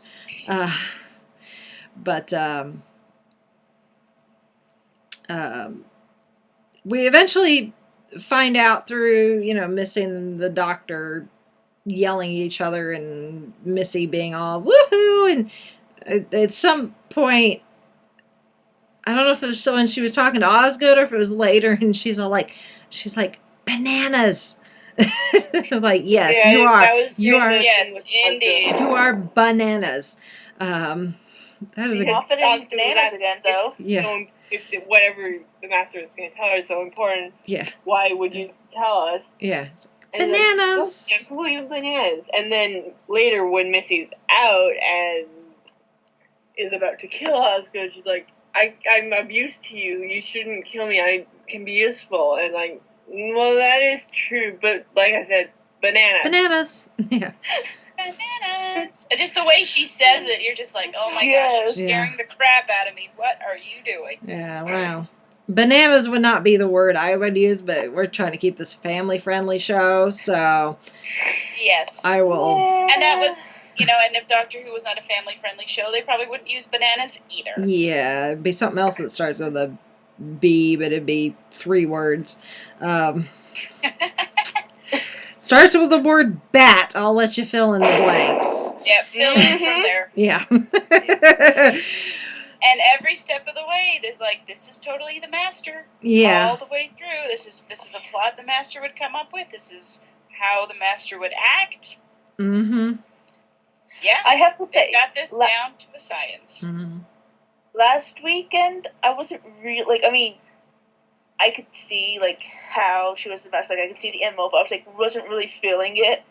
But after this week, I was like, yeah, I can see it. Yeah. Now, can we believe this one where the plan actually did backfire, or are we saying it did backfire? Well, at the end, I guess it. On that one. The end, I guess it did, because we find out that this whole thing was a big old convoluted plan as a birthday present for the doctor. Which I've said all along that everything the master's done has been to get the doctor's attention. Yes, and that's what it was. And having seen the episode and realizing literally everything, even the plan with the Autons, he could have done something given them a code word so that they'd recognize him. Mm-hmm. He didn't. It was all to get the doctor's attention. Mm-hmm. Because the doctor at that point considered the master an unimaginative plotter. And the master was trying to prove that he was just as smart and just as amazing as the doctor. So he's like, I'm going to come up with this brilliant plan to take over the planet that he's staying on. It's like, really? And this whole army, cyber army is did anyone get the Army of Ghosts reference? Not the later one at the end of the episode, but that the fact that it was an army of ghosts. It did make me think of that, and they were all Cybermen. I'm just kind of like, oh, clever Moffat, look at you. But it's just so. Oh my gosh, the Doctor's look in that moment where the Master's like, "Here, I got this for you, because now you're the president, and now you have an army, and look at all the good things you can do with it, and aren't you just so happy?" And the Doctor is like, "No." Like, this isn't what I wanted. Mm-hmm. Like, why would you think I would want something like this? But, the Master, as many of the Doctor's adversaries have done, it says, this is what you want. You need an army. You need, you can do all these things, and you can do all, like back in, good. And, yeah, you can do all this good. Like back in Series 4, Davros is like, look at the children of time you have created. You've made them into weapons. Just making the Doctor feel like he is the worst possible person in the entire universe because of the things he does and the things he influences his companions to do, and all this stuff. And I'm like, no. You don't listen to what your adversaries are telling you, because they want you to feel like crap for the things that you do. And it's like, you don't, like... They want you to second guess. They want you to second guess yourself, which is why I loved in season, whatever it was, The Wedding of River Song, where, season 6, thank you, where River is saying, you think, it's better to run away and hide, that the universe will be better off without you, but the universe doesn't agree. And that's what I loved about that episode, because it came back to that. Yeah, you feel like crap for the mistakes you've made, and everybody makes mistakes, and everybody with the very best of intentions. I mean, the universe, the world, wherever, is just a crappy place to be. It thrives on chaos. Like, the Master is chaos personified in this case, and the Doctor is trying to fix chaos, but you can't, because that's just the way it is. But I think it's more force for balance, because if the Daleks were to take over the universe, or the Cybermen were to take over the universe, it would be like, there would be no chaos, but there would also be no creativity. Yeah. That's true. Yeah, and they're like, so he does just enough to keep it in balance. He stops the people who would let it send chaos, but he also stops the people who would create perfect order. Yeah, and he is trying. He wants to be a force for good. The Time Lords, they're stuffy. They don't do anything, and when they do stuff, they just screw it up. So the Doctor, ran away, and he's just going to do things on his own terms. But no matter what you do, somewhere along the line, you're going to make a mistake, and that's what happened with Clara and Danny. They totally, love each other, and their relationship was, they were working on it, and it was fine and good and everything. But you still make mistakes, no matter what you do, no matter who you are. Yeah. And some things happened this week that I'm kind of like, this is what I'm thinking about lately. Yeah. And this is like, you do the very best you can, and sometimes things happen that come back and kick you in the head and say, look, you messed up, even though you were trying to do what's right, and you were trying to do all this, and you suck because of all these things. But then the Doctor turns around, and he takes the little device. What were you guys calling it? The steampunk Fitbit. The steampunk Fitbit, and he gives it to Danny, because even though Danny is technically, activated as a Cyberman, he will not hurt Clara.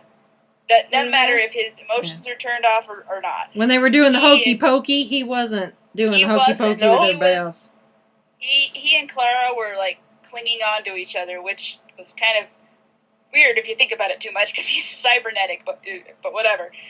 And so the Doctor trusts Danny. Now keep in mind, the Doctor's been like, making fun of him, calling him a PE teacher, and he doesn't like soldiers and all these things. But Danny, in this case, even converted as a Cyberman, shows his honorable side that he has exhibited all throughout this season from day one, regardless of the mistakes he has made with that, when he was a soldier and he killed that one boy, and all these things. He's shown that he is worthy of Clara. He's worthy of the Doctor's trust, and he says, here's your cyber army, do it, you're going to do what's right with it, and he does. And it's such a fantastic moment. What's amazing to me is the Master is still so dead stupid. Yeah. Oh, yes. Danny's like all the thing about how the clouds aren't gonna rain, they'll burn. Mm-hmm. And like, how's one Cyberman gonna burn it? And then Danny takes control of the Cyber Army, and they all go up and They all go like burn it, and it's like, oh my gosh, so wonderful, so good, and so heartbreaking because Danny, not Danny. Yeah. You took everybody else. Yeah. Yeah. So the Cybermen are gone. The clouds have been dissipated because, it's not, to burn up the clouds, the Cybermen had to blow themselves up to create, enough heat and all that to burn them up. So that means that Danny sacrificed himself to do this and save the planet and all that.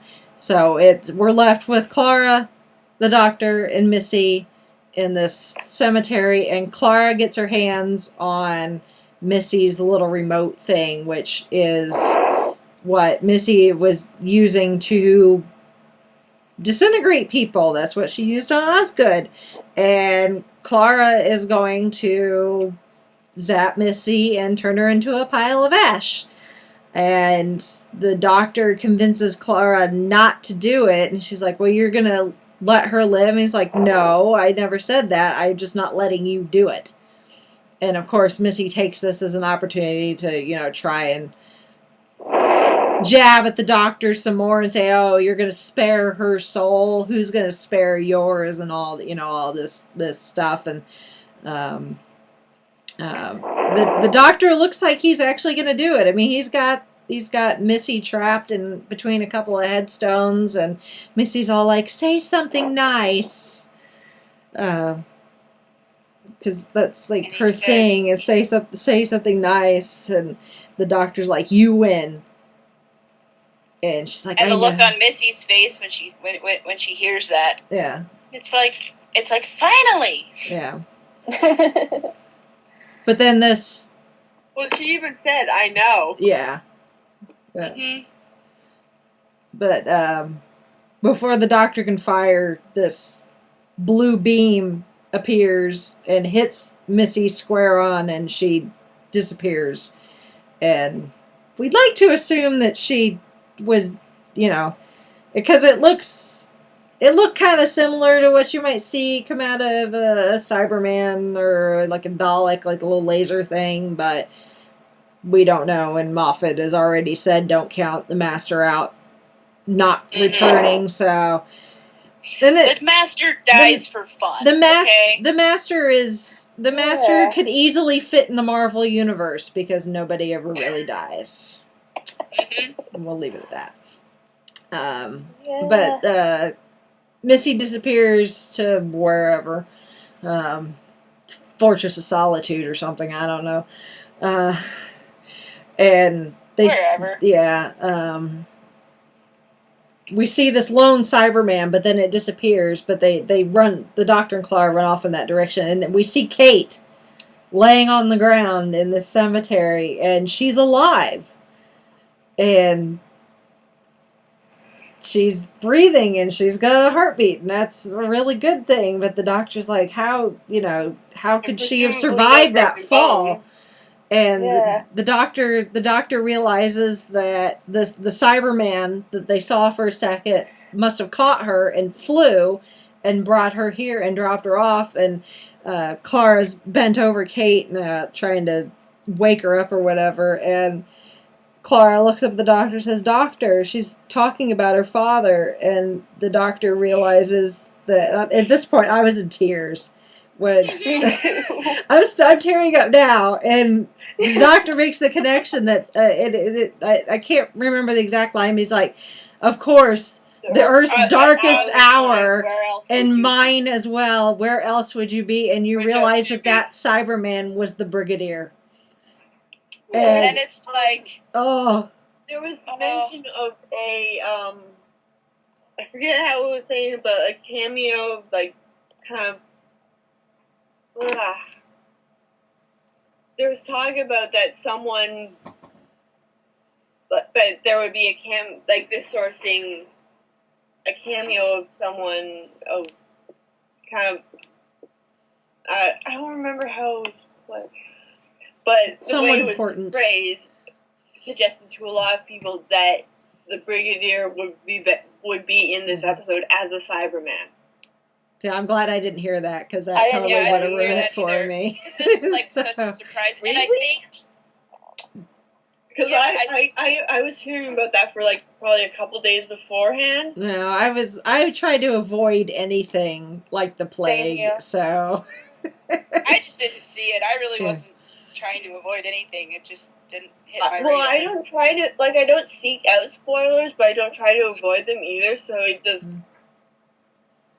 I guess that we follow different people on like Tumblr or whatever, because Probably. that's where I I guess heard it. Good thing why I'm so busy lately. I haven't had time to go on Tumblr or Twitter. So it's like I've been easy enough to ignore. So it's Yeah. like, oh. yeah. And I think what made it even more potent was that they had that portrait of the Brigadier on the airplane. Mm-hmm. Yes. that I was looking at, and I'm just like, oh, it's the And they Brigadier. talked And then it's about how the like, Brigadier always wanted the Doctor to salute him, and then oh yeah, And then the doctor he says, saluted Cyber Brig. I know. Well, when they initially said that line about he always wanted you to salute him, and I was like, oh, just salute the portrait. Come on. Well, I Or something thought like that. he might salute the portrait closer to the end, like after something had happened, but then the plane blew up, so... Like, well, there went I that. got a little teary. I like when he said that that Kate said that he always wanted the doctor to salute him, and the doctor said he could have just asked, and he kind of sounded sad about it a little. I know. I almost started crying at that. I was like, oh gosh, what an emotional mess. Yeah. I can't do this. I was actually kind of the Brig as a Cyberman somehow, because when Kate was kept asking for how long, because like she's thinking of her dad. Oh, how long has this been happening? Like, could Yes. my father be involved in this? See, I didn't think of that either. Like, apparently No, I my didn't brain see was that either, off but while when Brittany watching said it, this. like, oh. Because I was like she's saying how long, because she sounded kind of panicky about it. I was like, is she thinking of her dad? Is not kind of thinking, is the Brig gonna somehow show up as the Cyberman? Are we gonna be able to tell? And then at the end, I was like, oh my god. It's like, I thought maybe her concern was just the sheer number of people that the number of Cybermen that this could create I thought was her concern, because it's like, how long has this been going on? How many dead bodies are there? Yeah. You know, that could be converted. So Oh, I didn't. boy. I did not make the same I mean- connection that you guys did, but yeah, just I was like, oh, it's the Alistair. Oh, How creepy would it be, though? I mean, I'm trying Well, not yes. to... I know it's like a sweet, emotional thing, and I felt, very much emotional, Well, but the you're- more I you're think about it, the more I'm like- like, how Talking creepy about would it be to, like... There's something I probably shouldn't tell you about a theory fans have come up with about what happens to Cyberbrig. I'd like to think he goes off into like low orbit and just kind of waits like a satellite in case they need him. I'll take that one. That's a better theory than the one I am thinking. I don't want to hear anything that's going to make me cry. Yeah, I'm not gonna. If you want to know, tweet Michelle. Yeah. Tweet me at Twitter at Whovian Mitch. Yeah. So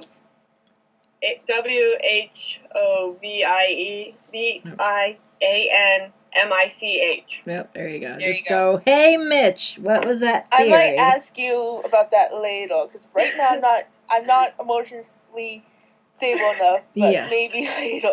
Maybe in a few years. Might be further. I'm not saying it because I'm not sure any of you would want to know Yeah. that this is even a possibility. No, I like my low orbiting satellite theory. Or- but He's just there until you they just need stick him. with that. Yep. I'm here for the sunshine and ponies and rainbows. Exactly. Give me the lollipops. Yeah. Unfortunately, there's no the episode still wasn't over, and we're still not getting our unicorn with fluffy clouds. Yes. I know. I looked at the timer on the thing. I was like, okay, there's still 10 minutes left. What other crap is gonna hit the fan here? So and there was still quite a bit. So we've flashed forward a couple of weeks, and Clara's in her flat asleep, and we start hearing Danny's voice, which reminded me of the doctor calling to Rose, try to get her to Bad Wolf Bay, actually. Yeah, that's the other. Like, I was okay with the Cybermen as the Army of Dead, like, reference. That one, I think, was too far for me, because, yeah, it's just... Yeah. Hey, we're doing season 2. That's all over the place. Rose thing, and Moffat stole it to make it... no, I It don't was like... kind of this... Well, at least they weren't, like, pressed up against a wall. Well, yes, that's true. On both sides. That probably would have done me in, actually. But yeah. It wakes Clara up, and you see this giant, shiny, white cloud thing appear in her hallway, and when she wakes up enough, she realizes Danny. She's not that surprised, actually, because she's like, oh, yeah, the doctor told me the bracelet, the steampunk Fitbit pops out of the cloud and lands on her floor. And she's like, yeah, the doctor told me that's what Missy used to get from between the two worlds and the nether sphere. Yeah, between the two worlds. And he's like, can you come through? And he's like, well, there's enough power for one trip. And she's like, well, come on through. And she's like, one trip for one person. And she's like, well, come on through. And you that's see, not like, uh-oh. Yeah, and you see this. Like, oh, you're not Cindy. You're not coming through, are you? Instead of Danny, it's the boy that he had killed in combat, and he's all like, I have, help him find his family. He's been dead for quite a long time, so you may have some trouble. But he's like, I have. He lets her know that the other world is like collapsing on itself or something, and so this is probably the last time that they're gonna be able to talk to each other. But he's like, I have a promise to keep, and he leaves. I mean, that's probably the last time we're gonna hear from Danny Pink, and then Clara's in her flat in the middle of the night with this boy that's been dead for probably several years as far as the authorities are concerned and his family is concerned. So, not quite sure what happens with the kid after that. Well, get a hold of Unit probably and let Unit take care of it. I would be my guess. Well, that whole scene and the whole imagery and everything, like with the white shiny thing and the voice coming out of nowhere. It's very evocative of a lot of, images of the afterlife that people have, like, where do your loved ones go after, when they die, and so, she hears his voice and, his spirit or whatever is hovering down at the end of the hall. So I think a lot of that's just very, very, playing off of what we imagine or understand or think about when we think of where do you go after you die. So I like so with this whole concept of heaven and hell and this is where all the people who die go. I think it's very fitting, and but dang it, I wish Danny would have come through and live happily ever after. Dang you and your sense of honor. Yeah. Why do you have to be the good man? Honorable until the very end, and even after. And even after. Yeah. Put that on his headstone, I guess. But so for a little while, I thought he found Clara's mother. Yeah, that would have been. I was like, that would have been really weird, I think. That would have been weird. I kept thinking, like, I know you're not coming in. Who are you sending through? Oh, the kid. Yep. So, Clara meets up with the doctor at, I guess, like a coffee shop or something. And Clara's got something to tell the doctor. The doctor's got something to tell Clara. The doctor is convinced that Danny used the bracelet to come through, and he and Clara are, gonna live happily ever after, and Clara doesn't want to travel with him anymore, which we know is not the case, but and Clara doesn't have the heart to tell him that he's wrong, because he tells her that it's okay that she doesn't want to travel with him anymore because he's found Gallifrey. Because Missy, right before she disappeared or got zapped or whatever, gave the doctor coordinates, which are the coordinates of Gallifrey's location before the Time War.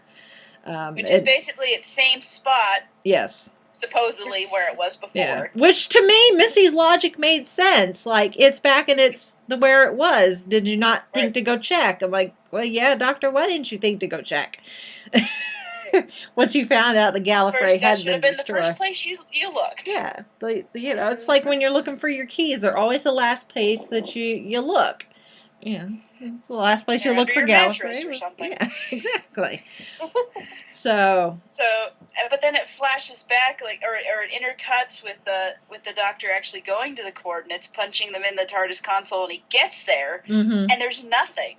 Yeah. Like, he looks around, looks up, looks Missy down. said the coordinates, I'm like, those are the old coordinates for Gallifrey. Yeah. Yeah. And like, he's just, and so he sees that there's nothing there, and he goes in, and he's just, I think this is the most emotion that the 12th Doctor has shown this whole season. He goes in, and there's no sound, really, it's just the voiceover of the Doctor telling Clara, oh yeah, I found Gallifrey, and things are great, and blah, blah, blah. Yeah. And he is, like, beating the crap out of the TARDIS console out of frustration. Like, anyone else would punch a pillow or something, or, a punching bag.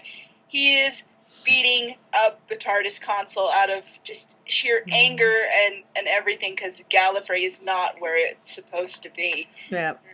And the TARDIS knows that too, because any other time if she tried to hit her like that, she would have zapped him back. But the fact that she let him do that says a lot. Sparking and smoking all over, and it's just like, why?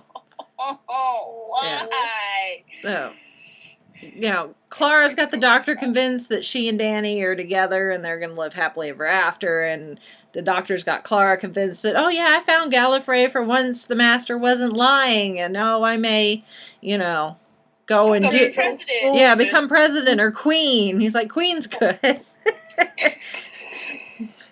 And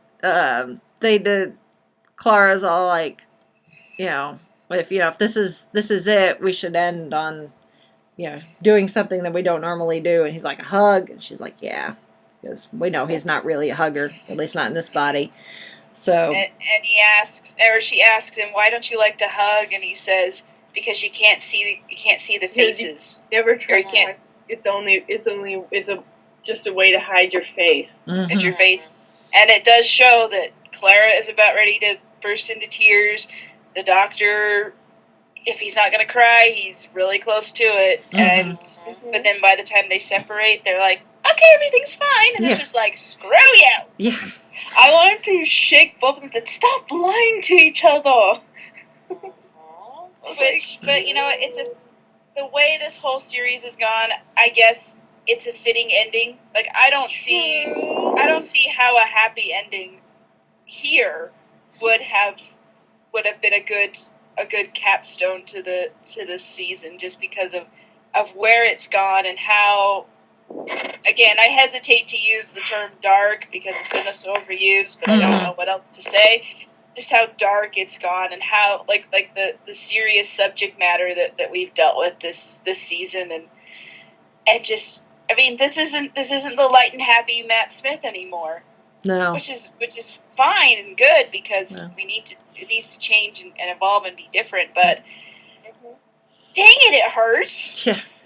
Yeah. Although we did get a glimpse of Matt in a nice little flashback from the Bells of St. John when they're talking about how Missy was the one when Missy was explaining why she wanted the Doctor and Clara to meet and be, for the Clara to become the Doctor's companion. We get that flashback to that scene where the TARDIS phone is ringing and the Bells of St. John and the 11th Doctor's in the monk robes and he's all hello and Clara's all like hello, tech support. Computer help desk. Yeah, computer helpline. So, and then And the Master telling the Doctor that she was the woman in the shop. Yeah, and also the one that puts the advert in the paper. The clip of that where they're talking the TARDIS, like, who put the ad in the paper, like who gave you the number of the TARDIS, and the Doctor's all like somebody's very keen to have us together, and so we did get another little glimpse of Matt Smith.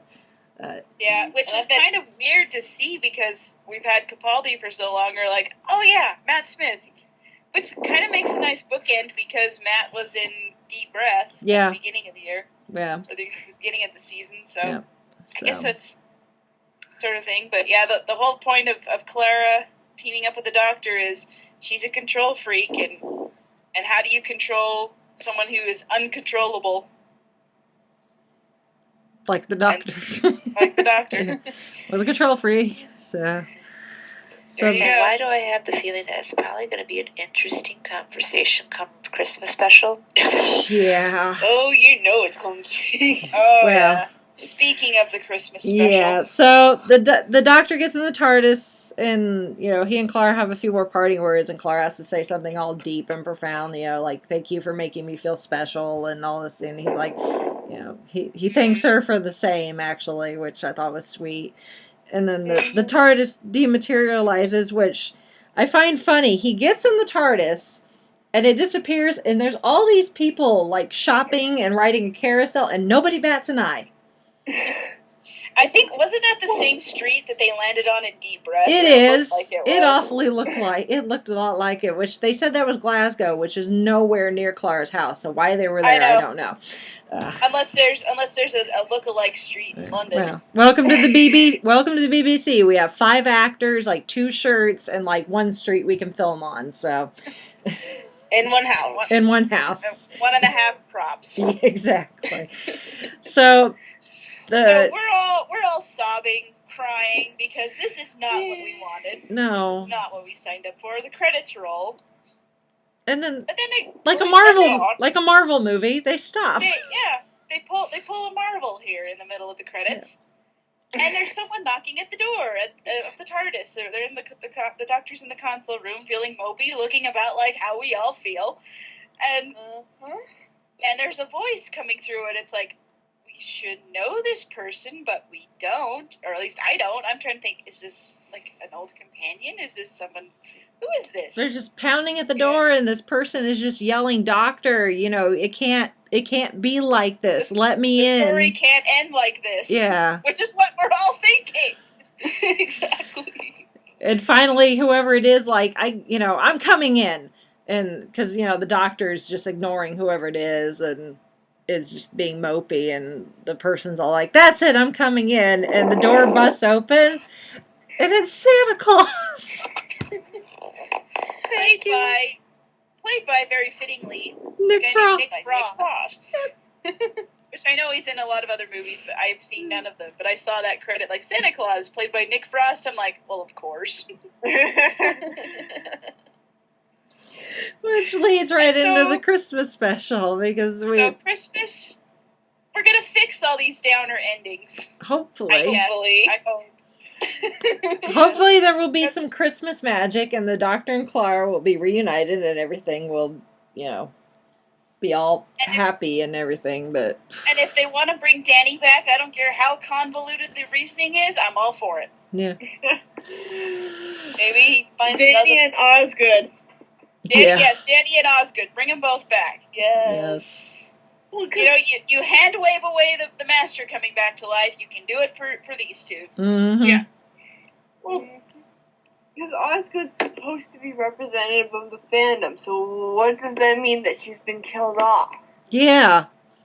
Maybe That doesn't I bode don't well know. for us. You didn't think this through. Didn't think all the way through, Moffat. I mean, yes, you wanted the death to mean something, and you wanted it to be an emotional gut punch, but and it's been pointed out that her death's kind of out of character because, like, she's been on top of this. She was on top of the Zygon. She was on top of who the Master actually was. Mm-hmm. When she finds the handcuffs in her pocket, she's just like, those weren't there before. Maybe that was the Zygon Osgood. That is a theory that I have heard.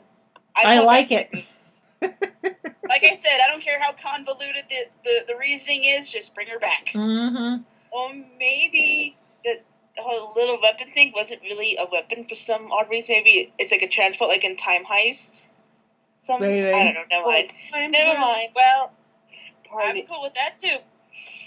I'm trying to get it book. It's been proven that disintegration isn't necessarily disintegration. It could be a teleport. That's true. Well, that's what happened with the Master. Mm-hmm. Because I don't think I'm certain of it, but yeah. So yeah. Oh, So Doctor Who. Santa Claus. Doctor Who and Santa Santa Claus and aliens. That's what we have to look forward to at Christmas. Which is funny because in clear back in series 1, I know I'm pulling this way out, but this was also a Moffat story. The Ninth Doctor insinuated that he was Father Christmas, gave Rose a red bicycle on when she was 10? Something like that. 9, 10, something like that. Anyway, so I find that interesting that we're getting the Doctor and Santa in one episode. In Christmas Carol, the Doctor said that he knew Santa Claus. Okay. Maybe he's one of Santa's helpers. Yeah. He's an I'm elf. Like all the Santa help us at malls. Yeah. Theory. But hey, the Doctor is like super. Doctor super is a mall Santa. Yeah, the Doctor is a Anyone mall else Santa. want to see the Doctor as a mall Santa? I would love to see the Doctor as a mall Santa. Theory. Santa Claus, Matt. Time Lord. Yes. Ooh. I'll take it. I will take it. This TARDIS. is gonna find Gallifrey. All the presents. Gallifrey. Santa is a Cross the Time Time Lord. The sleigh is his TARDIS. I love it.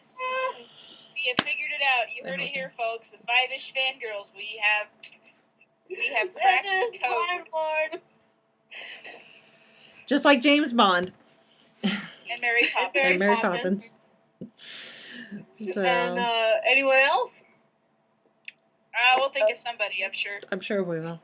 So, I do want to say I'm glad we're finally having a Christmas special with an actual Santa instead of this robot one trying to kill everyone. yes. Very true. Yep.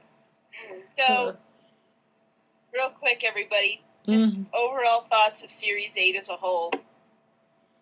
What do y'all think? I liked it. I'm gonna. It's gonna take me some time to digest all this. I'm gonna have to do a season rewatch. Really. I know. So, Now that it's all out, it's like, yeah. okay, what did I miss? What little tidbits should I have seen earlier? That I feel like I was on a roller coaster. Yeah. It It's really just been- was like this season. This season took a lot out of me with emotionally, which I'm glad for because I want to care about the shows I watch. I don't want to just like it was all right, or not even care about it because that means that there's like effort and a lot of thought going into the writing and the characters and everything, and that's the kind of stuff I like. So as long as I keep doing it like this, keep it coming. Mm-hmm. Yeah, I always say, why can't there be a show where I'm not emotionally invested? And I think, like, right, I'm going to hate it. Yeah. Yeah, if you're not emotionally invested, you don't care, and you're not going to watch it. Yeah. Mm-hmm. Exactly. So, as long as, whether those emotions are positive or negative, at least you care. Yeah. Yeah. Or in most cases, mixture of both. Yeah. Mostly love, but feelings of wanting to throttle certain showrunners every now and then. But only because you make me feel like this. Yeah. Mhm. So I just,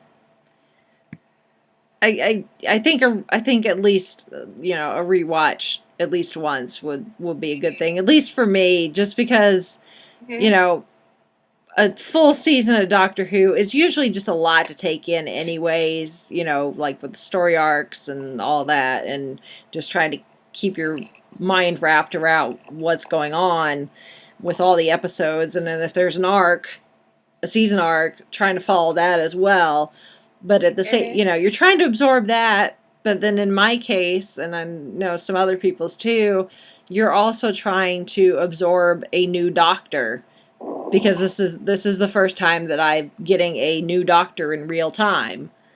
All the Doctor changes before have been watching stuff that's already aired, so it's not quite the same dynamic as not knowing what's happening like everybody else.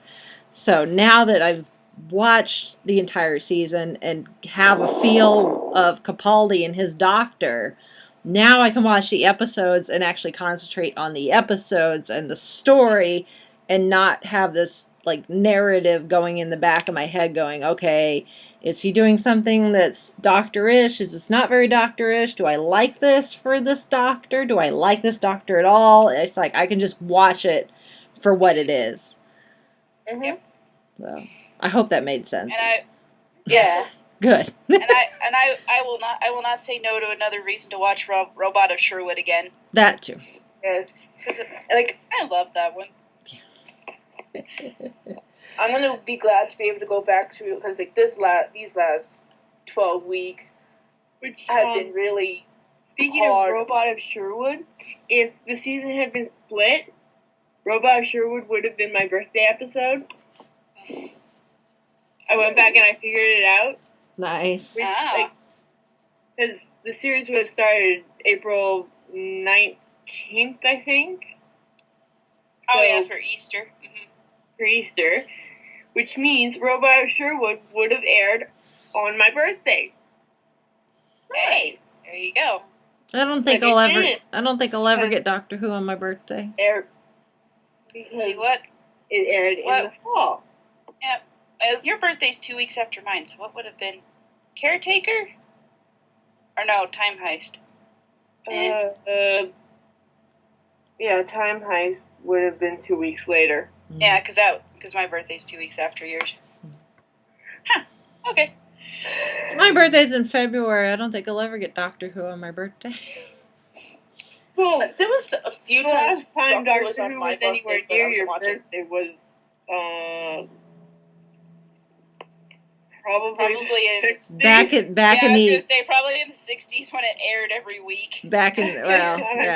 The Six Doctors era was going on the year I was born, so there were episodes out throughout the year. Well, So February 1st has up to 1983, yeah, 1985. but not New Who. I think the latest would be 1985, the Six Doctors. Mm-hmm. Yep. So. Yep. Oh well. Anyway, so Peter Capaldi, he's a keeper. Mm-hmm. Keep Jenna Coleman as long as we can, please. And Yep. see y'all at Christmas. I think they did a great season. Mm-hmm. I'm pleased. Even some of the stuff I didn't particularly care for, Time Heist. I think it was fine. Oh yeah. There wasn't anything that I was like, oh, I'll never watch that again. They're all rewatchable. Yeah, they're all rewatchable. I single out Time Heist only because that was the first one I felt indifferent toward. Mm-hmm. And I think that was probably the worst. I felt toward any episode. The same. I think I feel sort of feel indifferent towards Dark Water, but so that's probably that's the one that. Like, 'cause it took me a week to rewatch it. Usually it takes me less than an hour. Yeah. Well, they're like, because I get the iTunes season pass, and there are some that I I delete off my computer because I don't want it taking up space. But there are some that I keep, and like I kept Deep Breath, Into the Dalek, Robot of Sherwood, The Caretaker. I don't think I kept Kill the Moon because that one, while I didn't hate it, it was like the more I thought about it, the more I was like, I don't know how much I can rewatch this one, just because it's one of those that's just like I can't handle this. Just how the only thing I can think of is traumatizing. Mm-hmm. It kind of is. But now we're But now that we're where we're at, and like you were saying earlier about how Clara has become almost like the Doctor, Kill the Moon was kind of that tipping point. That's true. Like it really is. And then where it was followed up by Mummy on the Orient Express, and where that one deals with the fallout of that one. It's like it's very the whole season's been very well structured. Yeah. The way it's gone, because it's like they know when to push hard and when to pull back. Yeah. Well, and Clara gets that explanation. Clara gets that somewhat explanation at the end of Mummy about, I'm not, the Doctor tells her, I'm not heartless. I just, sometimes I can save everyone, sometimes I can't. And you just kind of have to live with that and move on. And it goes back to the universe. The universe thrives on chaos, and you trying to put it back together and try to, negativity and terrible things is the default. And, the best of intentions can go off, can go horribly awry if you're trying your best. Exactly. And that's just the way life is. Yeah. I mean, the universe kind of sucks sometimes. Yeah. Especially if the Master is on the loose. And she still is, so we'll look out for her. Watch out, universe. With any luck, since she knows where Gallifrey is, she went back there. Go back to your little pocket universe and, I don't know, wear funny hats. Yeah, and big ornate collars. With 80s rickrack. Yes. Look at some of that costuming sometimes. I'm not even kidding. True. Like rickrack. All right. Well, if any of our listeners want to chime in either on the finale or season 8 as a whole, you can always send us feedback. You can find all of our contact stuff on our blog, the Five-ish Fangirls Podcast.blogspot.com. And of course, we'll put links to stuff in the notes on the video as well on YouTube, so you can find that there as well. But we'd love to hear your thoughts, comments, feels, concerns about anything and everything, whether it's related to this show or shows previous shows. We'll take it. So, but it is very late as we are recording.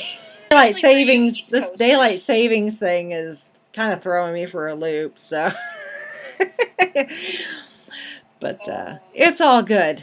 It is all good, because we had a lot to say about this, and we wanted to make sure we got it out there, and we'll have notes for all the news and the notes for the show and all that, and we'll put a link to Chrissy's blog as well, because she's been doing write-ups for each episode, and I know you did one for Death in Heaven, so people want to read that, they can too.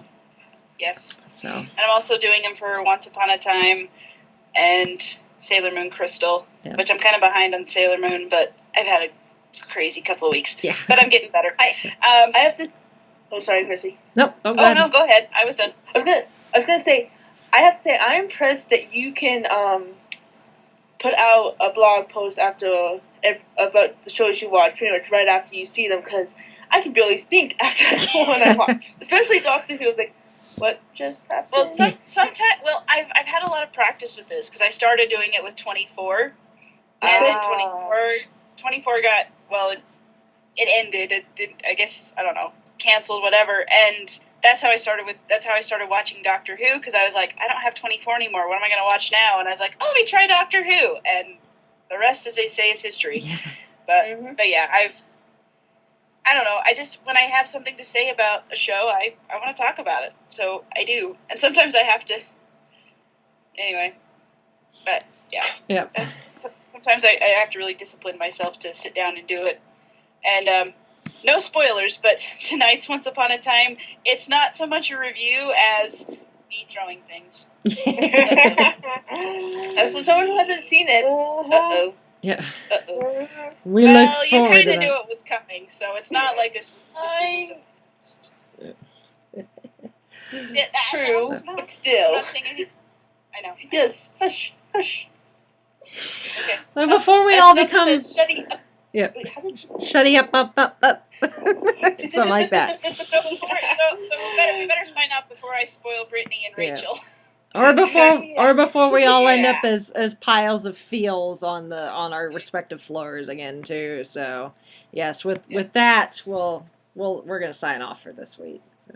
And send in feedback. It gets a little disheartening not getting feedback. I mean, we're Yeah. still gonna do it, but Oh yes. we'd like to know that what we do is gain a reaction. Yeah. We know you're Like out there. sometimes. We can see we're getting views and all that. So, you know, even if it's it all it just is But we want to be able to interact with our listeners. yes.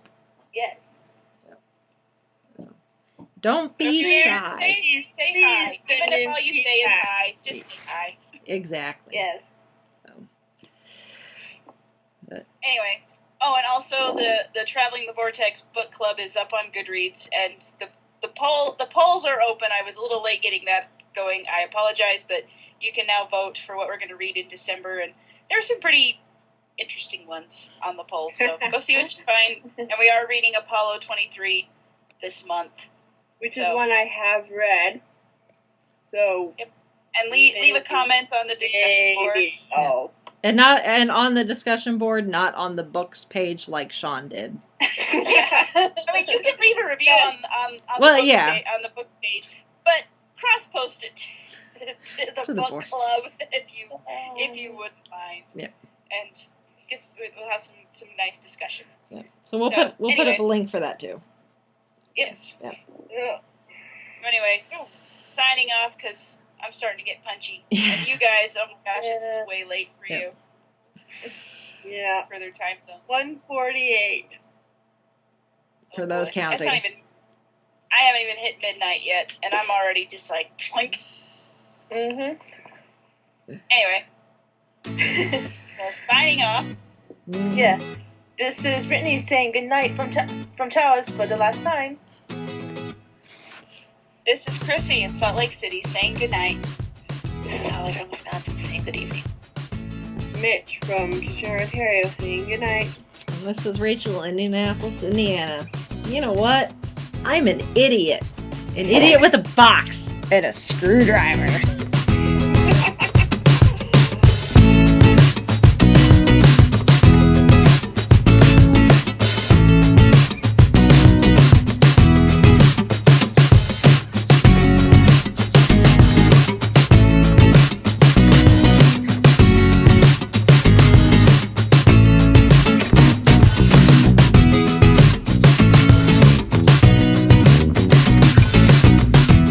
You have been listening to the Five-ish Fangirls podcast.